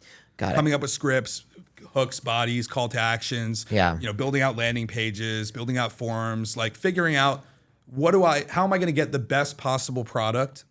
Like industry standard phone call in the insurance industry. Yeah. Converts at like 13% from what's called raw, which is somebody calling, to a sale. Ours convert at over 35%. Okay. So my product is about 3 times as good Yeah. as the industry standard. Well, and your we charge product, for that. your process, Yeah. all the above, the funnel, all the experience. steps. Yeah, There's a lot. Yeah, there's a lot that goes to it. Okay, and I guess how did you get to the point where you were understanding and knowing how you wanted to create this like marketing, right? So you essentially transitioned into a marketing company at some point. That took so long. Yeah. So did you like read a lot of books, take some programs? Dude, like no. what was all of it? Dumb as shit. So I left that company a year and a half later. I wanted to leave, start a car shipping company. They told me, no, stay here, be a manager. I was making like 150, 180 in sales at that time, run rate. And I was like, well, what are you going to pay me? You mean like 180K? Yeah. Okay. And they were like, well, we'll pay you 65 plus bonus. You'll make 85. I'm like, wait, I'm going to make half the money I'm making in sales to be a manager? And they were like, yeah, but Brandon, you don't have to do any work. And this light bulb goes off. And I'm like, whoa, don't have to do any work. So much room for activities. Like a Step Brothers scene is playing in my head. Told the story a million times. It's still great. I've never heard this story. Yeah, we just met. Yeah, that's fair. So I'm like, I'm so stoked. And there's bunk beds in my vision. I actually don't have a visual memory. It's like 2 weird quirks about me. Yeah. I can't imagine and I can't talk to myself in my head. Okay. I can't do either of those two things. What does that even mean that you can't? Like if I tell you to close your eyes and picture an apple, what color is it? Red. I can't do that. I see black. Okay. If you want to think before you speak and like say it in your head, can you hear yourself think? Yeah. I can't. Okay. So I don't have those 2 things. Like, Okay. It's 2 really weird, like less than 1% of the population quirks, and I happen to have both. Okay. So I'm imagining what it would be like to imagine Step Brothers. Got it. Recollecting that the movie existed and that a scene with bunk beds existed. Okay. And the knowledge that happened once. Okay. Anyway, so I'm like, I don't know. He's like, dude, you don't have to do any work. You don't understand. It's going to be great. You just have to tell people what you would do. And I was like, well, actually, that sounds really fun. Yeah. So I realized there's like so much wrong with this company. So many opportunities. We start hiring, scaling, putting in processes, doing all this stuff. And I'm like, man, I'm doing like 8 jobs now. Yeah. So I keep asking for more money. Yeah. Now I'm making $1,500 a week base. Now I'm making $2,500 a week base. Eventually, they're giving me $250,000. I'm running the whole business. Yeah. So I built this cool insurance product that like was going to make us an extra $2 million in the last quarter of that year. And they were like, wow, amazing job. And I'm like, cool. Can I have an extra 200 grand? And they were like, no, you can have 100. And I was like, okay. I grew the company from 30 people to, including offshore, over 380. Yeah. And you guys have made, I know how much you've made, a lot of money. Yeah. And you're not going to give me 200 grand so I can have a better like quality of life, take care of my family and shit. Yeah. And they were like, yeah, we'll give you 100. And at the time I wasn't roided, but I was fucking jacked. And I'm like looking at my, at the time boss, now very good friend and business partner. And I'm like, hands on the table. Every vein is just like completely bulging. The blood flow is incredible. If somebody could have taken a photo, I could have been on a fucking magazine. And I was like, I'm going to kill this guy. Like, he's actually going to die right now in my head. That's what I was saying to myself. Yeah. And he was like, we should all go home before we say and do things we're going to regret. And I was like, that is the only smart thing you've ever said since I fucking met you. Quit the next day. Yeah. Told them they had 30 days, trained whatever replacements. They ended up falling apart. Great deal. So I have this like robot unicorn tattoo, which was basically a fuck you because they called me a robot and a unicorn because I solved problems really quickly. So they joked that my horn would glow. Oh my and God. I ran the entire company from my phone and a watch. So that was like the robot. Let me ask you a question. When you said that you were able to scale this company from 30 people to 380 approximately, how did you have the skills to do that? What did you do? Did you just follow your intuition, or It did you was just all intuition. I was just like, okay, I know how to train people now, having trained people. Yeah. I just need to put people in a room to be trained. Okay. So traditionally, the hiring style was like bring a person in, sit them in a room, try to qualify them. I didn't do that. I qualified them over the phone after hours. I would talk to people at like 5, 6, 7. I'd call back, talk to people, set them up to come in, do group interviews that were like more formal, explain to people the company, do group trainings. Everything was group. So I was onboarding 10 people instead of 1. Okay. And we paid the highest commissions at the time in the industry. So it was very easy to get people to come in. Got it. I just had to do it. Got it. And I mean, did the owners just have an unlimited amount of cash flow, or were they just super wealthy, or like how were they able to afford? We were like, making a lot of money. Got it. Yeah, I mean, the business was making multiple 7 figures in profit. Okay. And we redeployed all the money that came into growth. Yeah. And we had strategic, finance partners that were happy to keep giving us money to keep growing because what we were doing was working. Yeah. I mean, 380 employees is quite a feat. Well, there was about 150 that were offshore. We had 226, I want to say, seats domestic. Yeah, but domestic or offshore, it doesn't matter. It's still employees that you have to manage. Well, the offshore is kind of managed by other people that manage. So if I was to say how many was I directly responsible for? Probably about 200. Were a lot of these people like intake people, or what were the different roles that they were handling? Offshore was a lot of qualification. Yeah. And then onshore, we had multiple different departments: customer service, licensing, verification, compliance, salespeople. Did you ever do like your trainings? Did you ever put them online, or did you ever like make them videos? So when I finally left, started my own thing, I borrowed 350 grand. I started with 6 people. I thought I was going to start with 40. Like I called everybody that ever worked for me. We had 5,000 people. Like I sent out text blasts. I was like, yo guys, I'm opening an agency. It's going to be the best comp, best everything. Please come. Everybody's like, yeah, bro, I'll see you then Monday. See you Monday. See you Monday. And I'm like, sweet. 6 people showed up. 2 weeks later, I had 12, including all departments. And the guy who lent me the money came in and was like, well, you didn't go to the fucking Bermuda Triangle. And I'm like, what does that mean? He's like, well, you didn't disappear with my money, but I don't know how the hell you're paying me back. Yeah. And that was the first time it clicked that I was like, wait, this guy doesn't believe I can do it? Yeah. What the fuck? Just gave me $350,000. Yeah. So I was like, I got to get my shit together. So I start doing everything I had already done, but smarter. Yeah. And built a really good model. And I started giving everybody money every day in cash. And I started going and buying them lunch. Like I waited tables on and off in the background of this whole life story for like 9 years. Okay. And so I'm just like, okay, you want lettuce, tomato, onions in that burger? Okay, great. Stay here. Don't leave. Because I knew if people left for lunch, they weren't coming back. Because nobody was making any money. I was figuring it out the first few weeks. Yeah. So that became like a daily routine where the ritual was that we would buy lunch for everybody. And eventually I had like 120, 130 people in this office. And I'm buying everybody lunch every day. Yeah. It cost me like over $250,000 a year to buy people lunch. Of course. But what was cool was if somebody ever complained, and there was like a couple guys, this guy Dave would complain a lot, everybody would jump down his throat and be like, you're complaining? Like people would try to fight you if you complained about the fact that I bought you free lunch and you just didn't like the selection that day. Oh my God. It was a really, really awesome company full of really loyal people. But my old company called me and said, hey, we're not doing so well. Come consult. I was like, sure. And I still like the people. We had, our falling out, but we were good. And they were like, well, let us like buy into your company. And then we did this whole merge thing. And I didn't understand valuations back then. So I like grossly discounted it. And then I was too stupid to be like, a business person. And I was like, oh, wow, we lost a bunch of money because of COVID. Here, have your money back. So I like reinvested the money that they paid me into the business and like lost a ton of like half my net worth. Yeah. And then I bought this massive fucking house, a couple exotic cars, which I lived ultra frugal prior to that. And started actually living my life when I realized, okay, people could die. Yeah. But the way my marketing company started was like, I had this company. Time out. How did you realize, okay, people can die? What brought that to your attention? COVID. COVID. I was like, Got it. hey, Okay. actually, people can die. Got it. Okay. Understood. So basically you did all this right before COVID. Yeah. Like, So all that stuff was like 2018 was when I left, mid 2018, started my own thing. And then like 2019 in January was when I really formalized my marketing company, made it a real thing. got it. And I wanted to buy a watch. Yeah. It was a day-date with a diamond bezel and dial. And I had an iced out Rolex at the time, a Datejust. Yeah. And my girlfriend at the time, super frugal, came from money, very, very smart. Software engineer plus mechanical engineer. Yeah. Super fucking cool, super smart, super fun. Still love her to death. Lesbian now. Can't wait to be at her wedding. We talk every day. Love her to death. Did you have any play in that? Sorry. No, trust me, I didn't turn her. Because if I turned her, man, I would have turned her back. She's the best. Love her to death. I'd have gotten a fucking sex change. Fuck it. It's Get outta 2023. I mean, it's pretty standard business nowadays. Hey, no we're judgment. in LA, dude. Nope, not at all. So, yeah, Planet Fitness, baby. Judgment free zone. So I'm like, I don't remember what the fuck I was talking about. You were talking about the how watch. the marketing company started. Yeah, Yeah, no, so I your wanted to buy watch. this watch. Yeah. She's like, Brandon, don't do that. I'm like, I literally made $1 million in a fucking week recently. Like, let me buy the watch. Yeah. She's like, no, if you do it, we're going to have a problem. And honestly, I don't regret it at all because all she did was try to like make sure I was financially responsible, which most people in my position, specifically in the insurance space, they would go and they would buy an exotic car. They get a big house, like usually a rental. They blow through all their money in the first couple of years. Okay.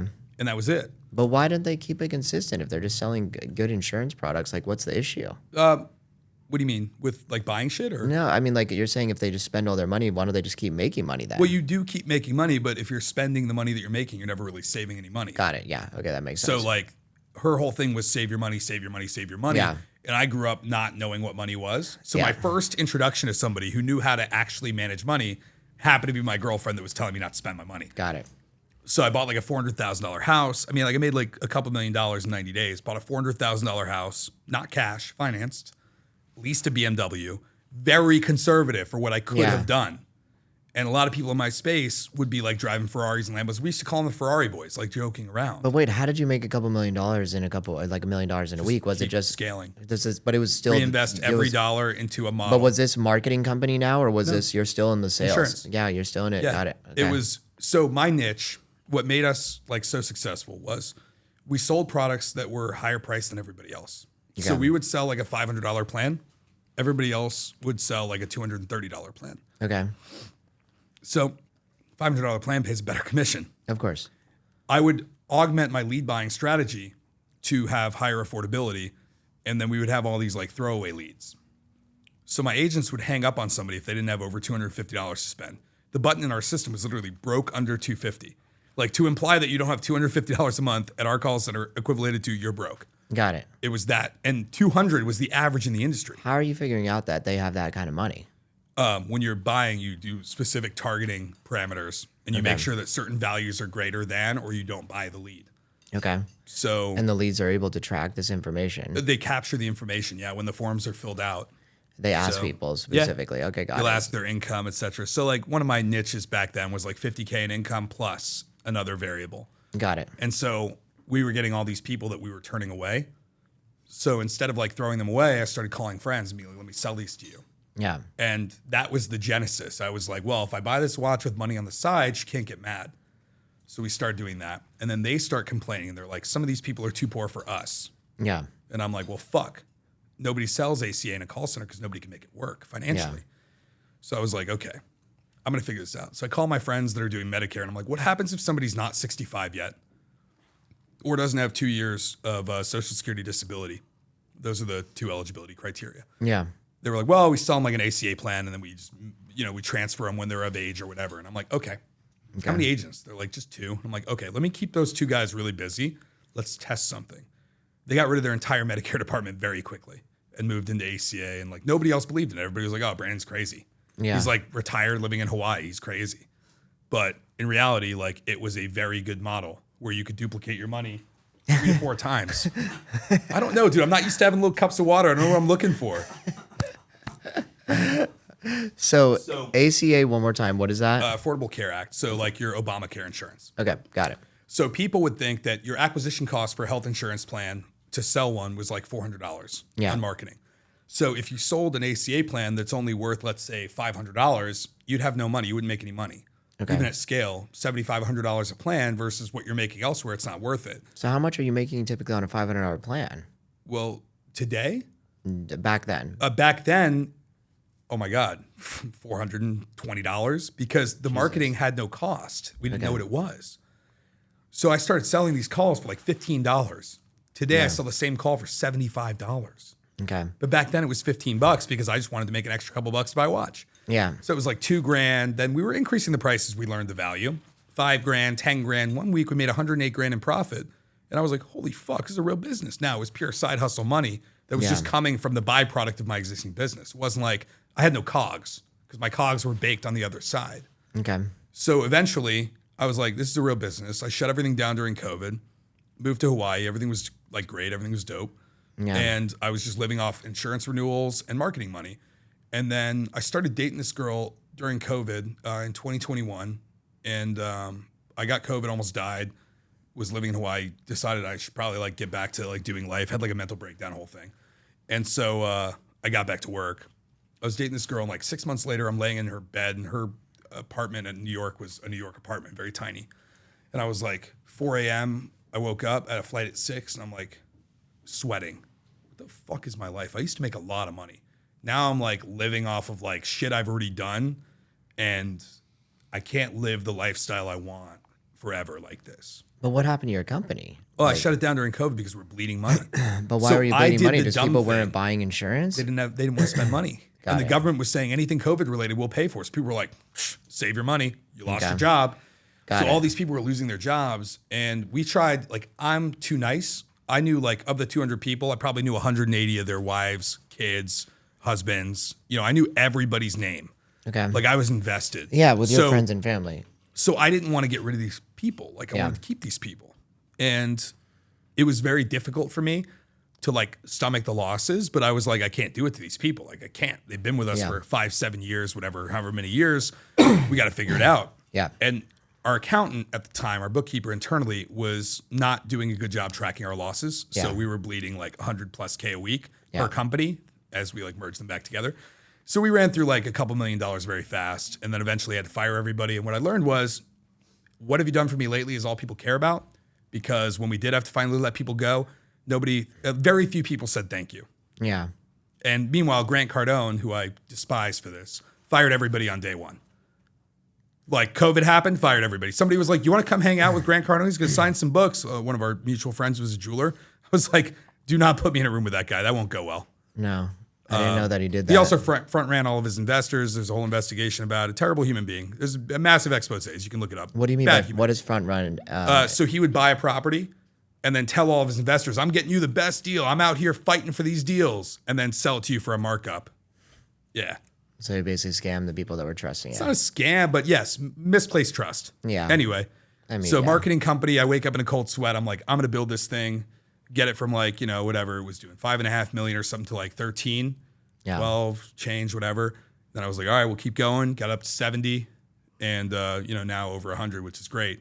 But that's been like very explosive growth, very fast. And I mean, is it just because like this product so well? We got very, very lucky. So during COVID, the Inflation Reduction Act was passed and they created a low income special enrollment period.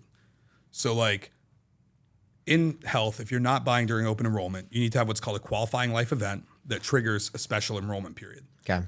So if you don't have a qualifying life event, you have to wait till November. Okay. And there are several that most people can qualify for typically. Yeah. Or some people can qualify for typically.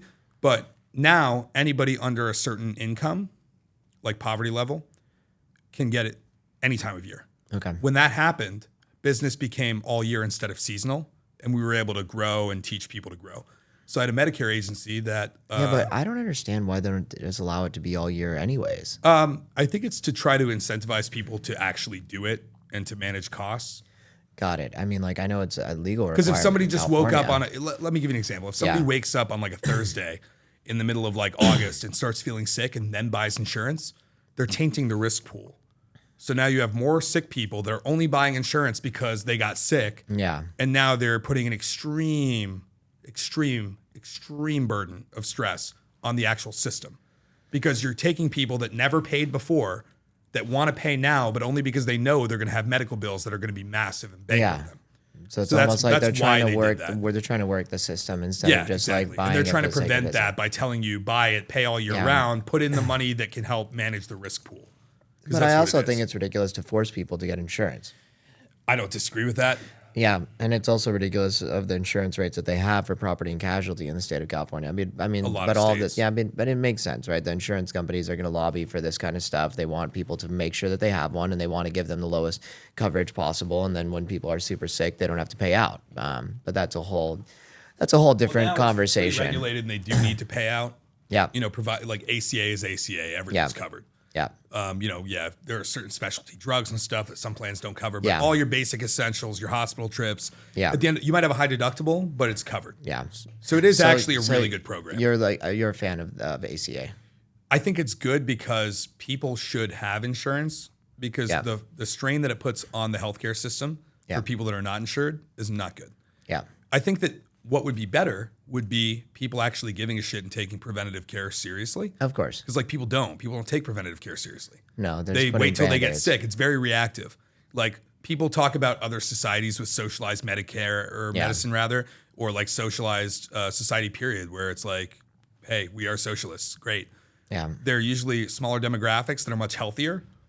Like it's very, very hard to go to like a one payer system when nobody cares about preventative care. yeah, Because if people don't care about preventative care, all you're doing is creating an inevitable burden. Yeah. But if people cared about preventative care, you could get ahead of it, prevent Yeah. any big problems, or at least be knowledgeable and say like, okay, I'm going to have this problem down the road, yeah. and take action to like prolong it or live longer or whatever. Yeah, I mean, I agree with you. I think that most of our system is based off of treating symptoms and not really trying to get to the root of the 100%. cause. And I mean, that's something once again at the core of like civilization, and that needs to be switched. And people need to be focusing on the beginning instead of the end. Yep. Yeah. Okay, so you then transitioned into this marketing company, and you're saying that you just kind of got lucky with the timing, and then you were allowed to basically get this huge boom. Are you still booming now to this Yeah. day because it's still continuing this exception? Right place, right time till 2025 ends, and then we'll see what happens. If a Got it. Democrat gets elected, they'll probably want Yeah. to continue that because it's working. Well, let me ask you a little bit about like the workings of the company. So you're obviously getting these leads, and you just have like a call center that collects them, and then you transition the leads to insurance companies, or like how does we it moved work? away from like the lead gen side. And Okay. we call what I call call gen. Okay. So the industry calls it pay per call. Yeah. But So is it like it's almost like local service ads type yeah, stuff? like that, but on steroids and very large. I got it. And broad. so you're just basically getting hired by a big company. The company's like, hey, we need this many leads. We want this many. And then they just go directly to their intake team. Kind of, sort of. Okay. So more of I create the big company. So the way that like my largest buyer came to be was I had a failing Medicare agency with a partner that was stealing from us. Okay. And I said, fuck, I got to get out of this. Guy calls me and says, hey, man, I'm doing this deal with Bain. We need to buy an agency. And I was like, beautiful. So this guy, Matt, calls me and goes, yo, would you be looking to sell? I'm like, absolutely. Get me out of this. Yeah. So I sell it to him. Medicare starts taking a dive. There's a lot of things happening in that ecosystem at the time. Wasn't going well. LTVs, everybody thought lifetime values, so the value of a sale, are very high and then revealed to be very low. So people were very upside down on financial institutions' money. Can Wasn't you very explain that one more time? Like, Yeah, absolutely. So like, let's say I think a plan is worth $1,000 a customer, Okay. and the customer is actually only worth 600, but I don't have a reason to believe that yet. And what do you mean by worth 600 versus 1,000? I'm going to make 1,000 versus I'm going to make 600. Okay, got so it. how many months will somebody keep something? Okay. Whatever the situation. Got it. Because obviously the longer they stay in the Yes, plan, right. then you make money every single month because you don't make it all up So front. as the market gets more saturated, the Yeah. lifetime values go down Got because it. more people are competing for the business. Okay. So if you assumed back in the day, a Medicare plan people thought were worth $1,400. Yeah. Okay. Today, they think they're worth $750. Okay. So imagine you raise billions of dollars. You're Yeah. throwing all this money out there and you think things are worth $1,400. Now it gets saturated because everybody's like, $1,400? Mine? Yeah. Right? Then turns out you're like, well, maybe it's more like 11. Okay. And you're like, yeah, we think 11 is good. Okay. maybe $11.50. And then you're like, yeah. And then everybody's like, mine, because the cost to generate a policy is $600. Okay. So you have this $600 thing that turns into overnight $1,400. Yeah. Now overnight 11, and you're like, oh, okay. Well, maybe we're still a little off. Yeah. Now it's 9 Okay. the next year. Now they realize it's actually 9. Now we've got more of a track record, and we made a mistake calculating. But then 9 turns into 750. Okay. And now the costs have gone up. Compliance is a much more strict. So now it's like, wait, what are we actually here for? This is very difficult to make money because we thought we were going to make $1,400 for every 400 we put in. Yeah. Then it turned into every 600 we put in, we would make 1,100. Okay. Now we're putting in 700 to make 750. This isn't a good deal anymore. Yeah. Like we're not making enough money because these take years to pay in. Yeah. We're not making enough money to outpace the cost of capital. So like, what are we doing? Yeah. And that's what caused a massive slowdown of Medicare enrollments. And then obviously there were compliance issues. There were a lot of things that happened in the industry. Yeah. So when that happened, I said, hey, you guys should get an ACA. Yeah. Coincidentally, at that time, one of my buyers was like, well, we want to sell our company, so Yeah. we need to diversify away from you. And virtually everybody in the space that was doing it in a call center other than one company, I taught how to do it. Got it. And like everybody thought I was crazy for years. Like if you even said ACA in like the lead gen space, people were like, yeah, go talk to Bowski. Got it. Because I was just the only guy that was doing it. It was just my little thing. And why did you find it so much more profitable than other ones? Because I understand scale. So if you say like, and I did a talk on this yesterday actually on a Discord, but let's say that I tell you that you could sell a $2,000 lifetime product, but it's going to cost you $1,000 to sell it. Okay. And you're going to be able to sell one of those a day. Okay. So each week you're going to sell 5 of those things. You're going to make $5,000 in profit. Make sense? Yeah. Okay. Let's say you have an ACA policy and it's going to be worth $500 and it's going to cost you $150 to sell it. You're going to Okay. make $350. Yeah. If you sold like one a day, wouldn't Yeah. be the best deal Yeah. because you'd only be making whatever, a little bit like $2,000. Yeah. If you sold 2 a day, it would still not be the best deal because you're making 5 the other way. Yeah. But when you sell 15 a day, because it's an Yeah. enrollment, Yeah. people need coverage. They're eligible for coverage. And if you have the time to sit on the phone all day, you can enroll 12 to 15 people, no problem. Yeah. When you do 15 people at $300, big difference. Now you're making 5 times the money you would have made from the other product. Okay. Got it. So it's just the scale. Got it. And this one's able to scale a lot more than the Yeah, other the margins of product. scale. There's no other product that you can enroll that many people that quickly. And Why? there aren't, well, there's not the total, one, the total addressable market is not as great. Got it. Okay. 2, you're not selling anything. Yeah. You're just enrolling somebody that needs a benefit that can qualify usually for a subsidy. So if they're getting a discount or they're getting it for free or low cost, no cost, whatever the situation may be, Yeah. they're more likely to sign up for something than somebody you have to sell.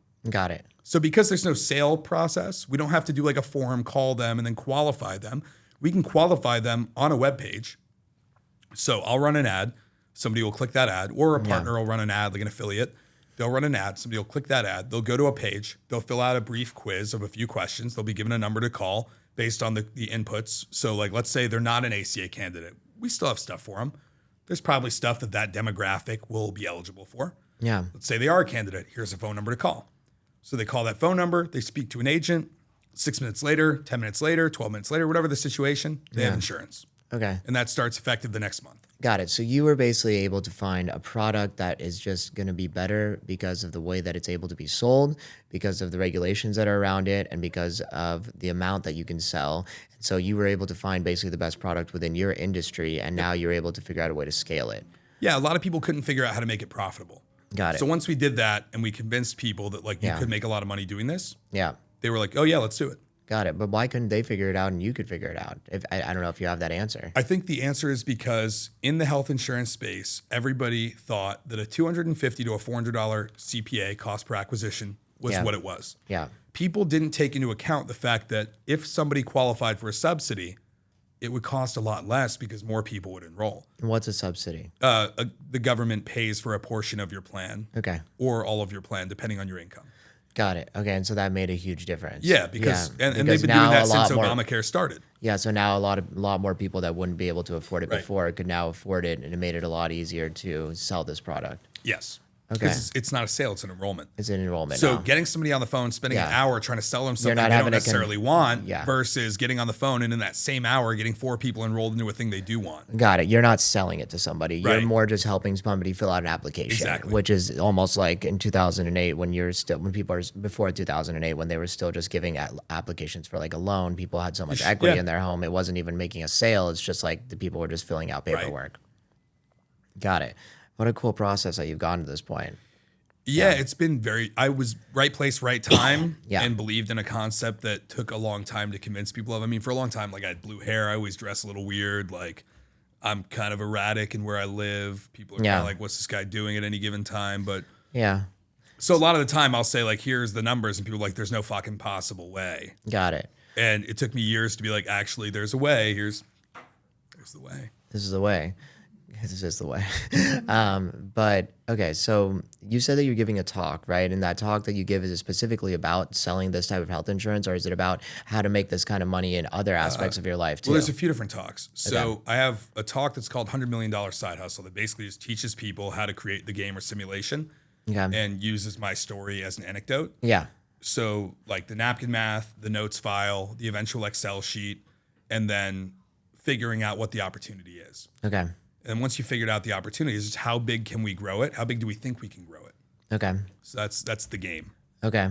Do you want to kind of walk us through that for just for a couple minutes, if you can? Yeah, Because I'm 100%. interested in hearing about this one. I'll use ACA as an example because we just talked about it for an hour. Okay. So if the marketing costs $125, Yeah. right? And we know, okay, let's start at the total addressable market.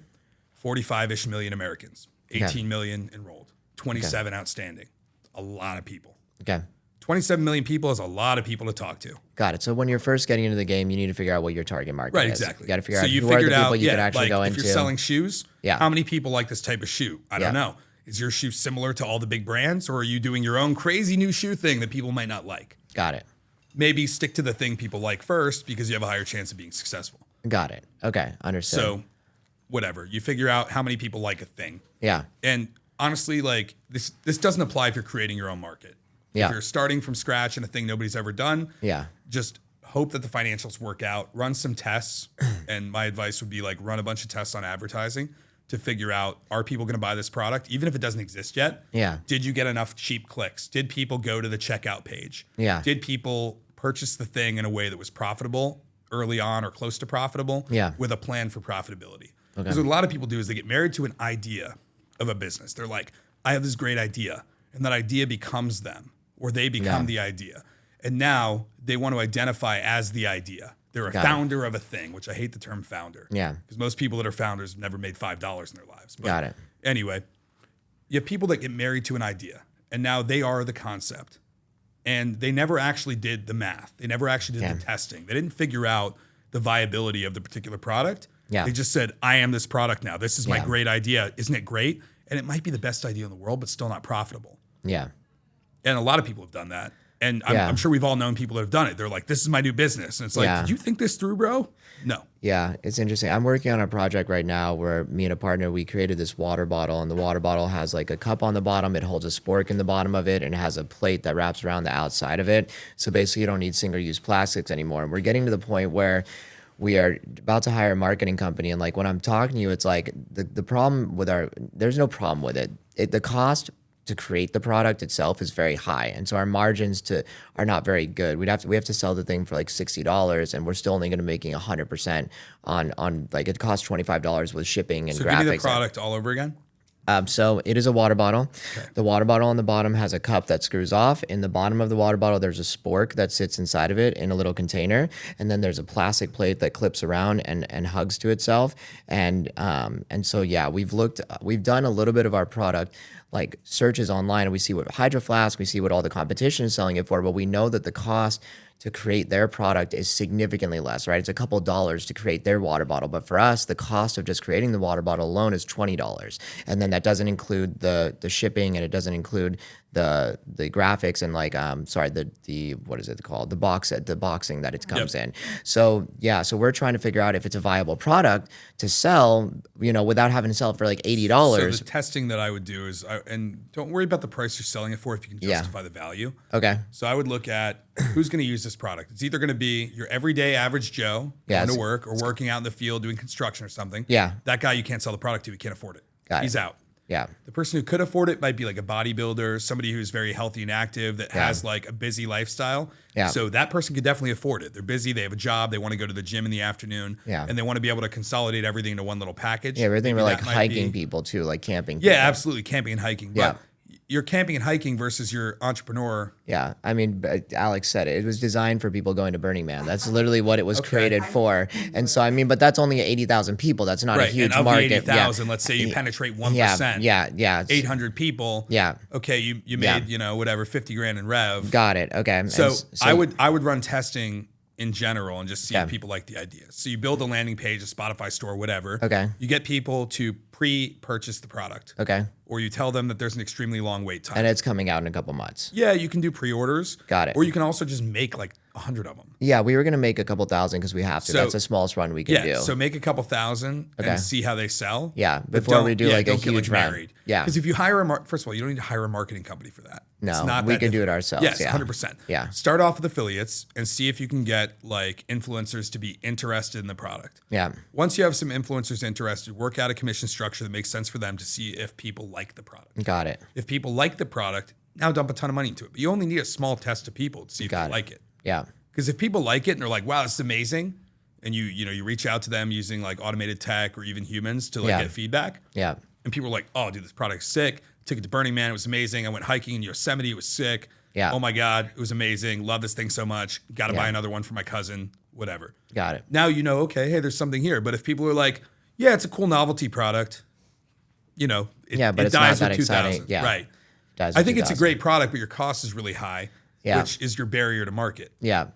Yeah, it's a big deal, especially if we wanted to take it somewhere like REI or Nordstrom. Their margins have to be like high enough. So even they want to make the fortune. Yeah, they want to make a fortune, but the only way we're going to be able to cut those costs where it would be reasonable is we'd have to be buying like tens of thousands of these. MOQs. Yeah, crazy. I mean, there might be some like design strategies that might cut the cost a little bit. Yeah, on the water, like $20 for a water bottle sounds kind of. It is very high. It's because of the specific molding, like the way that the bottle is molded. And by the way, it's taken us like 3 years to create this thing, so we've gone through many of the designs. But there might be somebody out there that does know how to do it better. Right. And that might be something that we figure out later on down the road.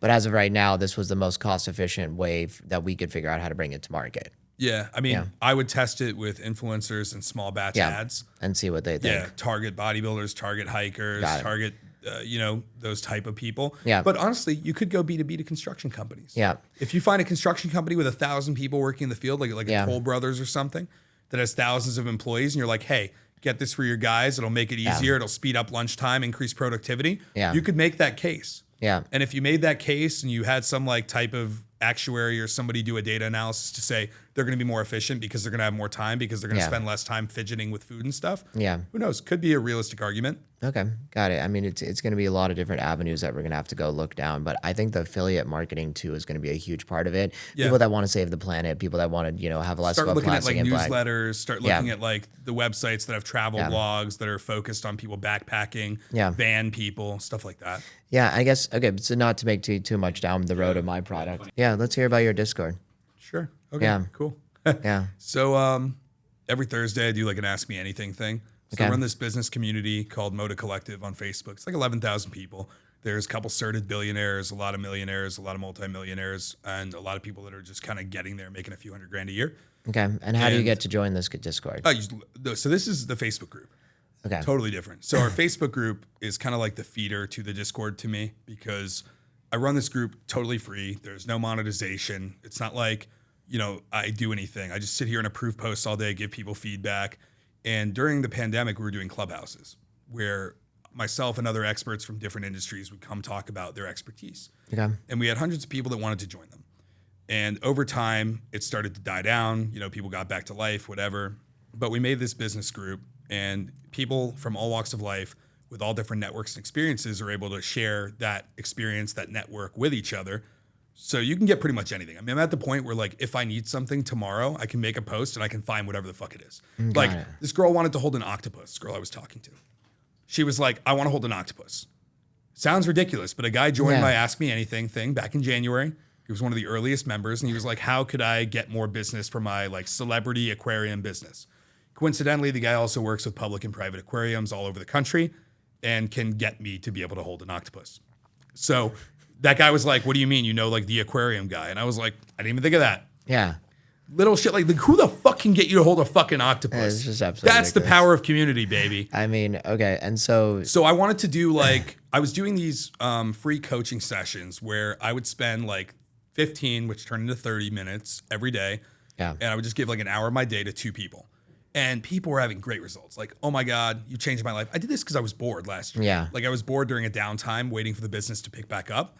yeah. And I was like, all right, whatever, I'll just do these things. I started making like a bunch of cringe content that people were telling me to make. Like, oh, talk about these topics. Yeah. And, oh, if you film this, that'll go viral. Fucking none of that shit went viral. We got like 20,000 views. Big deal. Like none of that shit went viral. Yeah. Like Alex and I filmed a robot dog, made 7 videos and 2 went viral. That's Yeah. viral. Me talking about how people don't know how to run a fucking business, that's not going viral. No, but most of the time it was that talk isn't. about this, talk about that, talk Yeah. about this. It would give me all these prompts and I wasn't really into it. You could tell. But I was enjoying doing the recorded Coaching. calls with the coaching and Yeah. giving people actual one-on-one. Well, because that's raw and authentic and it's actually Right. applicable to their specific Exactly. situation. And so it's not just so much like forced conversation and the or trying to content give was general great. advice. I wasn't filming it. Yeah. So I was like, fuck. So then everybody started asking the same questions every day. And I was like, this is Yeah. getting bad. So I started doing the Ask Me Anything series because like, instead of answering the same question for the first 10 minutes of every call, I could get everybody that wanted free coaching onto a group call. They can ask me their questions and everybody can benefit from the insight they can glean. Yeah. So that's why I started doing it. Right now, I think it's like 2,200 members in it. It's not Yeah. like big. I'll eventually make it 2,200 big. menus is quite a few people. It's not terrible. Like the average gets like, you know, whatever, 150-ish total joins, like 60, 80 concurrent. Got it. But I don't promote it at all. Yeah. I make a post on Instagram that's like, I'm going live tomorrow. That's it. Yeah. And I did do a But you're having promotion. a severe impact, and that's more important No, than way more important. I don't yeah. care about the volume of people. Yeah. I care that people come to me all the time and are like, dude, you changed my life. Yeah, I mean that was the thing that I was talking about with the CEO of the Los Angeles Tribune. He was telling me like it doesn't matter how many people are seeing your stuff; it's about the real impact that you're having with Yeah. people. And I'm sure that the one-on-one coaching is really changing these people's lives, and you're able to answer that questions. But I mean, like anything in life, right? The more you do something in a specific field, you start to realize everybody has the same questions, maybe in slightly different ways, right? And I mean, when it comes to running business, you have the same problems. I have a product, I need to sell it, I need to sell my service. How do I sell my service? How do I sell my product? And then the next question is, how do I scale? How do I hire people? So once you start getting down to the nitty gritty, everybody has the same issues, just in slightly different ways. Yep. Yeah. Which is why it made, you get it, made Yeah. way more sense. Just put everybody on one call. Yeah. And so people have come in and out. So now like we're launching 2 pods. One pod is like a restaurant rescue, but for business. I guess there was a guy, What's a pod?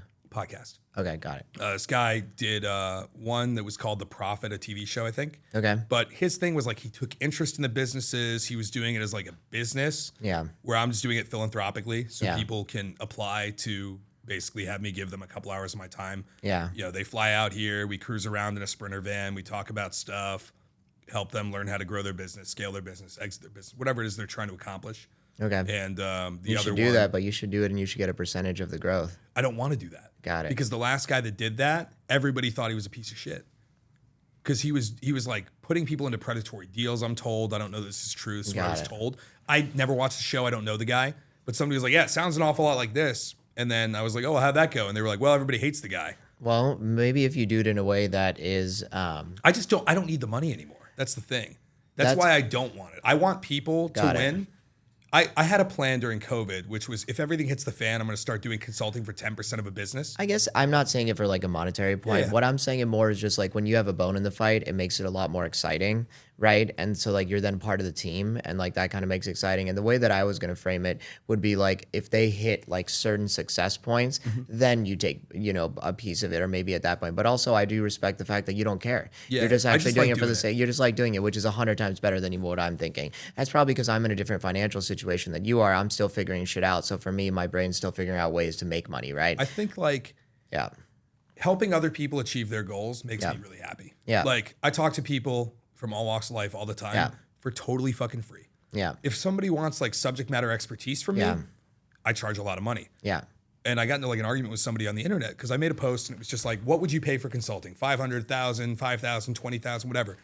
And somebody was like, asked me, and I posted like, 25K an hour is like usually an effective rate for a project. And somebody was like, there's no fucking way. I was small business owner of the year in digital marketing in my town of 300 people. Yeah. Like this guy like goes off on me. Yeah. And I'm like, all right, dude. Well, I mean, like a dude offered me a fucking RM for 3 hours of my time the other day. Like it's a real thing. It's just my expertise is so niche. Yeah. And it makes so much money. Yeah. That if you know how to do the stuff that I know how to do, you will make money so fast that the amount of money you spent will be trivial. Got it. So the guy couldn't wrap his head around that, and it sparked this whole debate. And I was like, all right, listen, I'm going to do a free call for you where I explain to you exactly what somebody would pay me to teach them regarding insurance marketing and call centers. Yeah. So I'm going to get on the phone with you for an hour. And then people were like, oh man, I'd love to be a fly on the wall, blah, blah, blah. So I made it a call. It got like 600 people. Yeah. Peaked at like 409 concurrent. Did it last night, actually. It was really, really fun. The guy didn't show up. The guy didn't show up? The guy didn't show up, yeah. But everybody was super happy. They were like, yo, can we get this guy to piss you off again? Why didn't he show up? He just didn't show up. Got it. So He's he was just a scared. douchebag troll. I mean, yeah. So- the world's full of those. But that made me like really, really happy. And I like when people end it with like actually meaning thank you, not just saying it, you know? Yeah. Like when people get value from something that they Yeah. can apply in their lives that makes Yeah. them better. Yeah. So the second pod is going to be more like interview style, a lot more like this, but like questions people want to ask Yeah. that they don't really get the opportunity to ask. So it's like an AMA, but with a guest. Okay.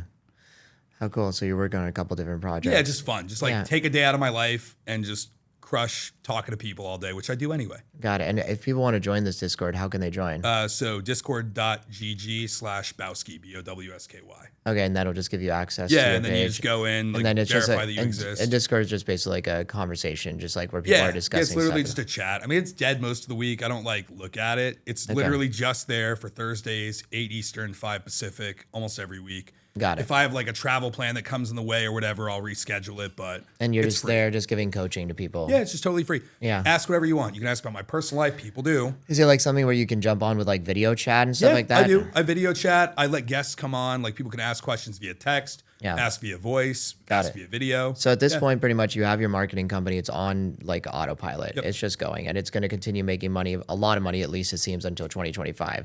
But then at that point, will you pivot or will you go find something else to I'm market? already done with marketing. Got it. truthfully. My team runs the entire business. Yeah. I get involved when other business owners have issues with my team.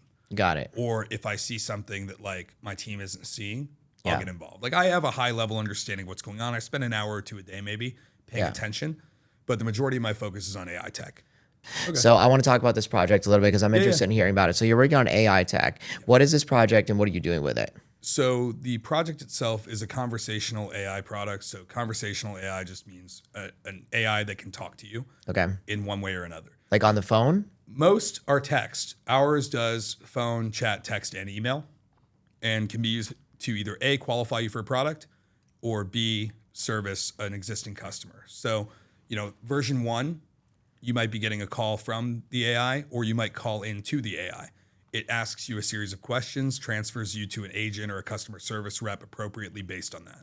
Okay. Option 2 would be a customer service agent where you would take all of the data that you've ever taught your customer service team, all the interactions, all the PDFs, all the brochures, and you would take an amalgamation of every customer experience you've ever had and create this database. And now you have an infinitely scalable agent that doesn't require any training time. Got it. So you're able to take all this data, essentially put it into like some artificial intelligence like software. Yep. The software is then able to create like a conversational script that's basically be able to determine any type of outcome based off of thousands or how many different, how much data. Whatever you put into trained it. with millions of Yeah. calls. So you have millions of calls and you're basically able to get just pretty much there's going to be almost no situation where it's not, which it has not already faced before. And then If it hasn't, that's what LLMs are for. It'll figure it out. What's an LLM? Large language models. So most of what we do is localized. Okay. But in the event that it doesn't know how to respond, we can always look at like a chat GPT. yeah. So GPT-4 is a large language model. Llama 2, there's plenty of I didn't know that. Yeah, so these are large language models. They're like these billion to 100 billion parameter models where they have all these different things that have Yeah. occurred. And then you're able to So is it use like that integrated with it? And so basically if it's like on the call or if it's doing whatever it needs to do and it's not able to get the information, it'll just tap into Yes, that and get you the exactly. answer. So if it can't do it on its own with our local LLM, then we can use a GPT-4 or similar. Yeah. Got it. So essentially this is going to replace intake people entirely. Yeah. The goal is to take, so a lot of people are like, AI is going to remove jobs. I'm very big on the AI won't necessarily kill jobs, but it will make people more efficient. So there was like a talk that Steve Jobs did. It was like locomotive efficiency of mammals. And it determined that a human ranked very low. Condor was number one. But a human with a bicycle ranked very, very high. So his whole talk was about like humans being the best tool maker and computers being so important because they increase efficiency. Yeah. So here, humans with AI will replace humans without AI. That's a guarantee. Yeah. I don't necessarily think AI is going to kill every job in the world. I don't think so either. It definitely won't, but it will make things more optimized. It will reduce the number of humans required to do a task. And I think it will make for a better society over time. I think that people are going to be so much freaking happier.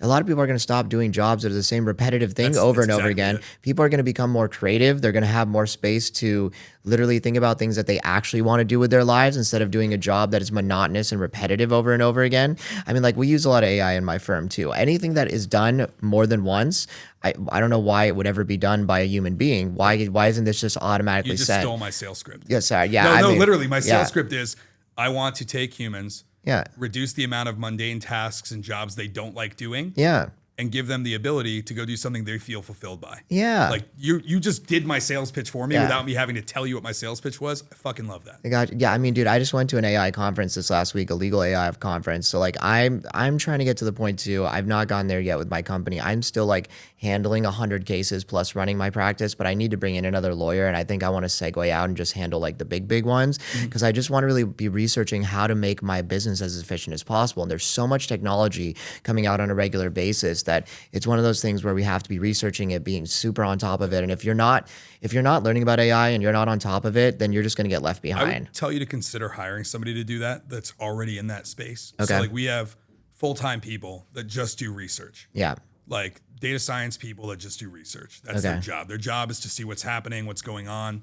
And then we have full-time people that build stuff. Thanks. So how do you hire this person? How do you find them? Well, as far as like data science people, like ML researchers, that's like a thing that exists. Like machine learning researchers are people. Okay. So you can find them in the world. You can run ads. You can find people. Machine learning researchers. Okay, got it. Those people usually have an interest in emerging technology. Yeah. And a lot of them have data science backgrounds. So hiring one of those would be great. We hired the first debatable, but I'm pretty sure the first full-time prompt engineer, which basically is professional critical thinker. Yeah. So like if we look at like what a prompt engineer does, because it's a hot buzzword right now, it's just critical thinking. It's telling a machine what you want it to do in the best way possible. Got it. And then constantly trying to fine tune what the best way to talk to that machine is. Got it. So we have one of those, Okay. the first one technically, that I know of. And there might've been some guy 2 years ago that was like, hey man, I did it a couple months before you. I don't know, but Got it. we believe the first full-time prompt engineer. And it's a really, really exciting role because that's the future. The future is asking intelligent questions. Yeah, and then I literally did this at the conference we were at. The guy showed us a prompt that was like several pages, and I'd never seen a prompt that long to get like basically the idea of like try to get the answers we're looking for specifically for our firms. But it was giving them as much data as we could, and most people do like a paragraph prompt, and this guy was showing how the more details you give it, actually the better results you can get. Okay, I don't mean to cut this short. You've been amazing. I've learned a lot from you today. And so I wanted to say, why don't you give people a way that if they want to reach out to you in case they do want to get some details or see one of your talks, go ahead and talk directly to that camera, and then people can know how to reach out. And thank you so much for being on here, dude. And I look forward to fucking hanging out and getting to know you more. This was a lot of fun, dude. Yeah. So at BOWSKY on Instagram, at call BOWSKY on all the other platforms. So call Bowski, at Bowski. And then on Discord, discord.gg/Bowski for the Every Thursday show. And then pod's coming soon. And yeah, interact with me. I respond to everybody. I don't do like the whole, my team will get back to you. I'm not that guy. So hit me up. I'll respond to every single message always. Awesome, man. Thank you so much for coming in here. Thanks everyone for tuning in. And I hope everybody has a great day. Ciao. Cool.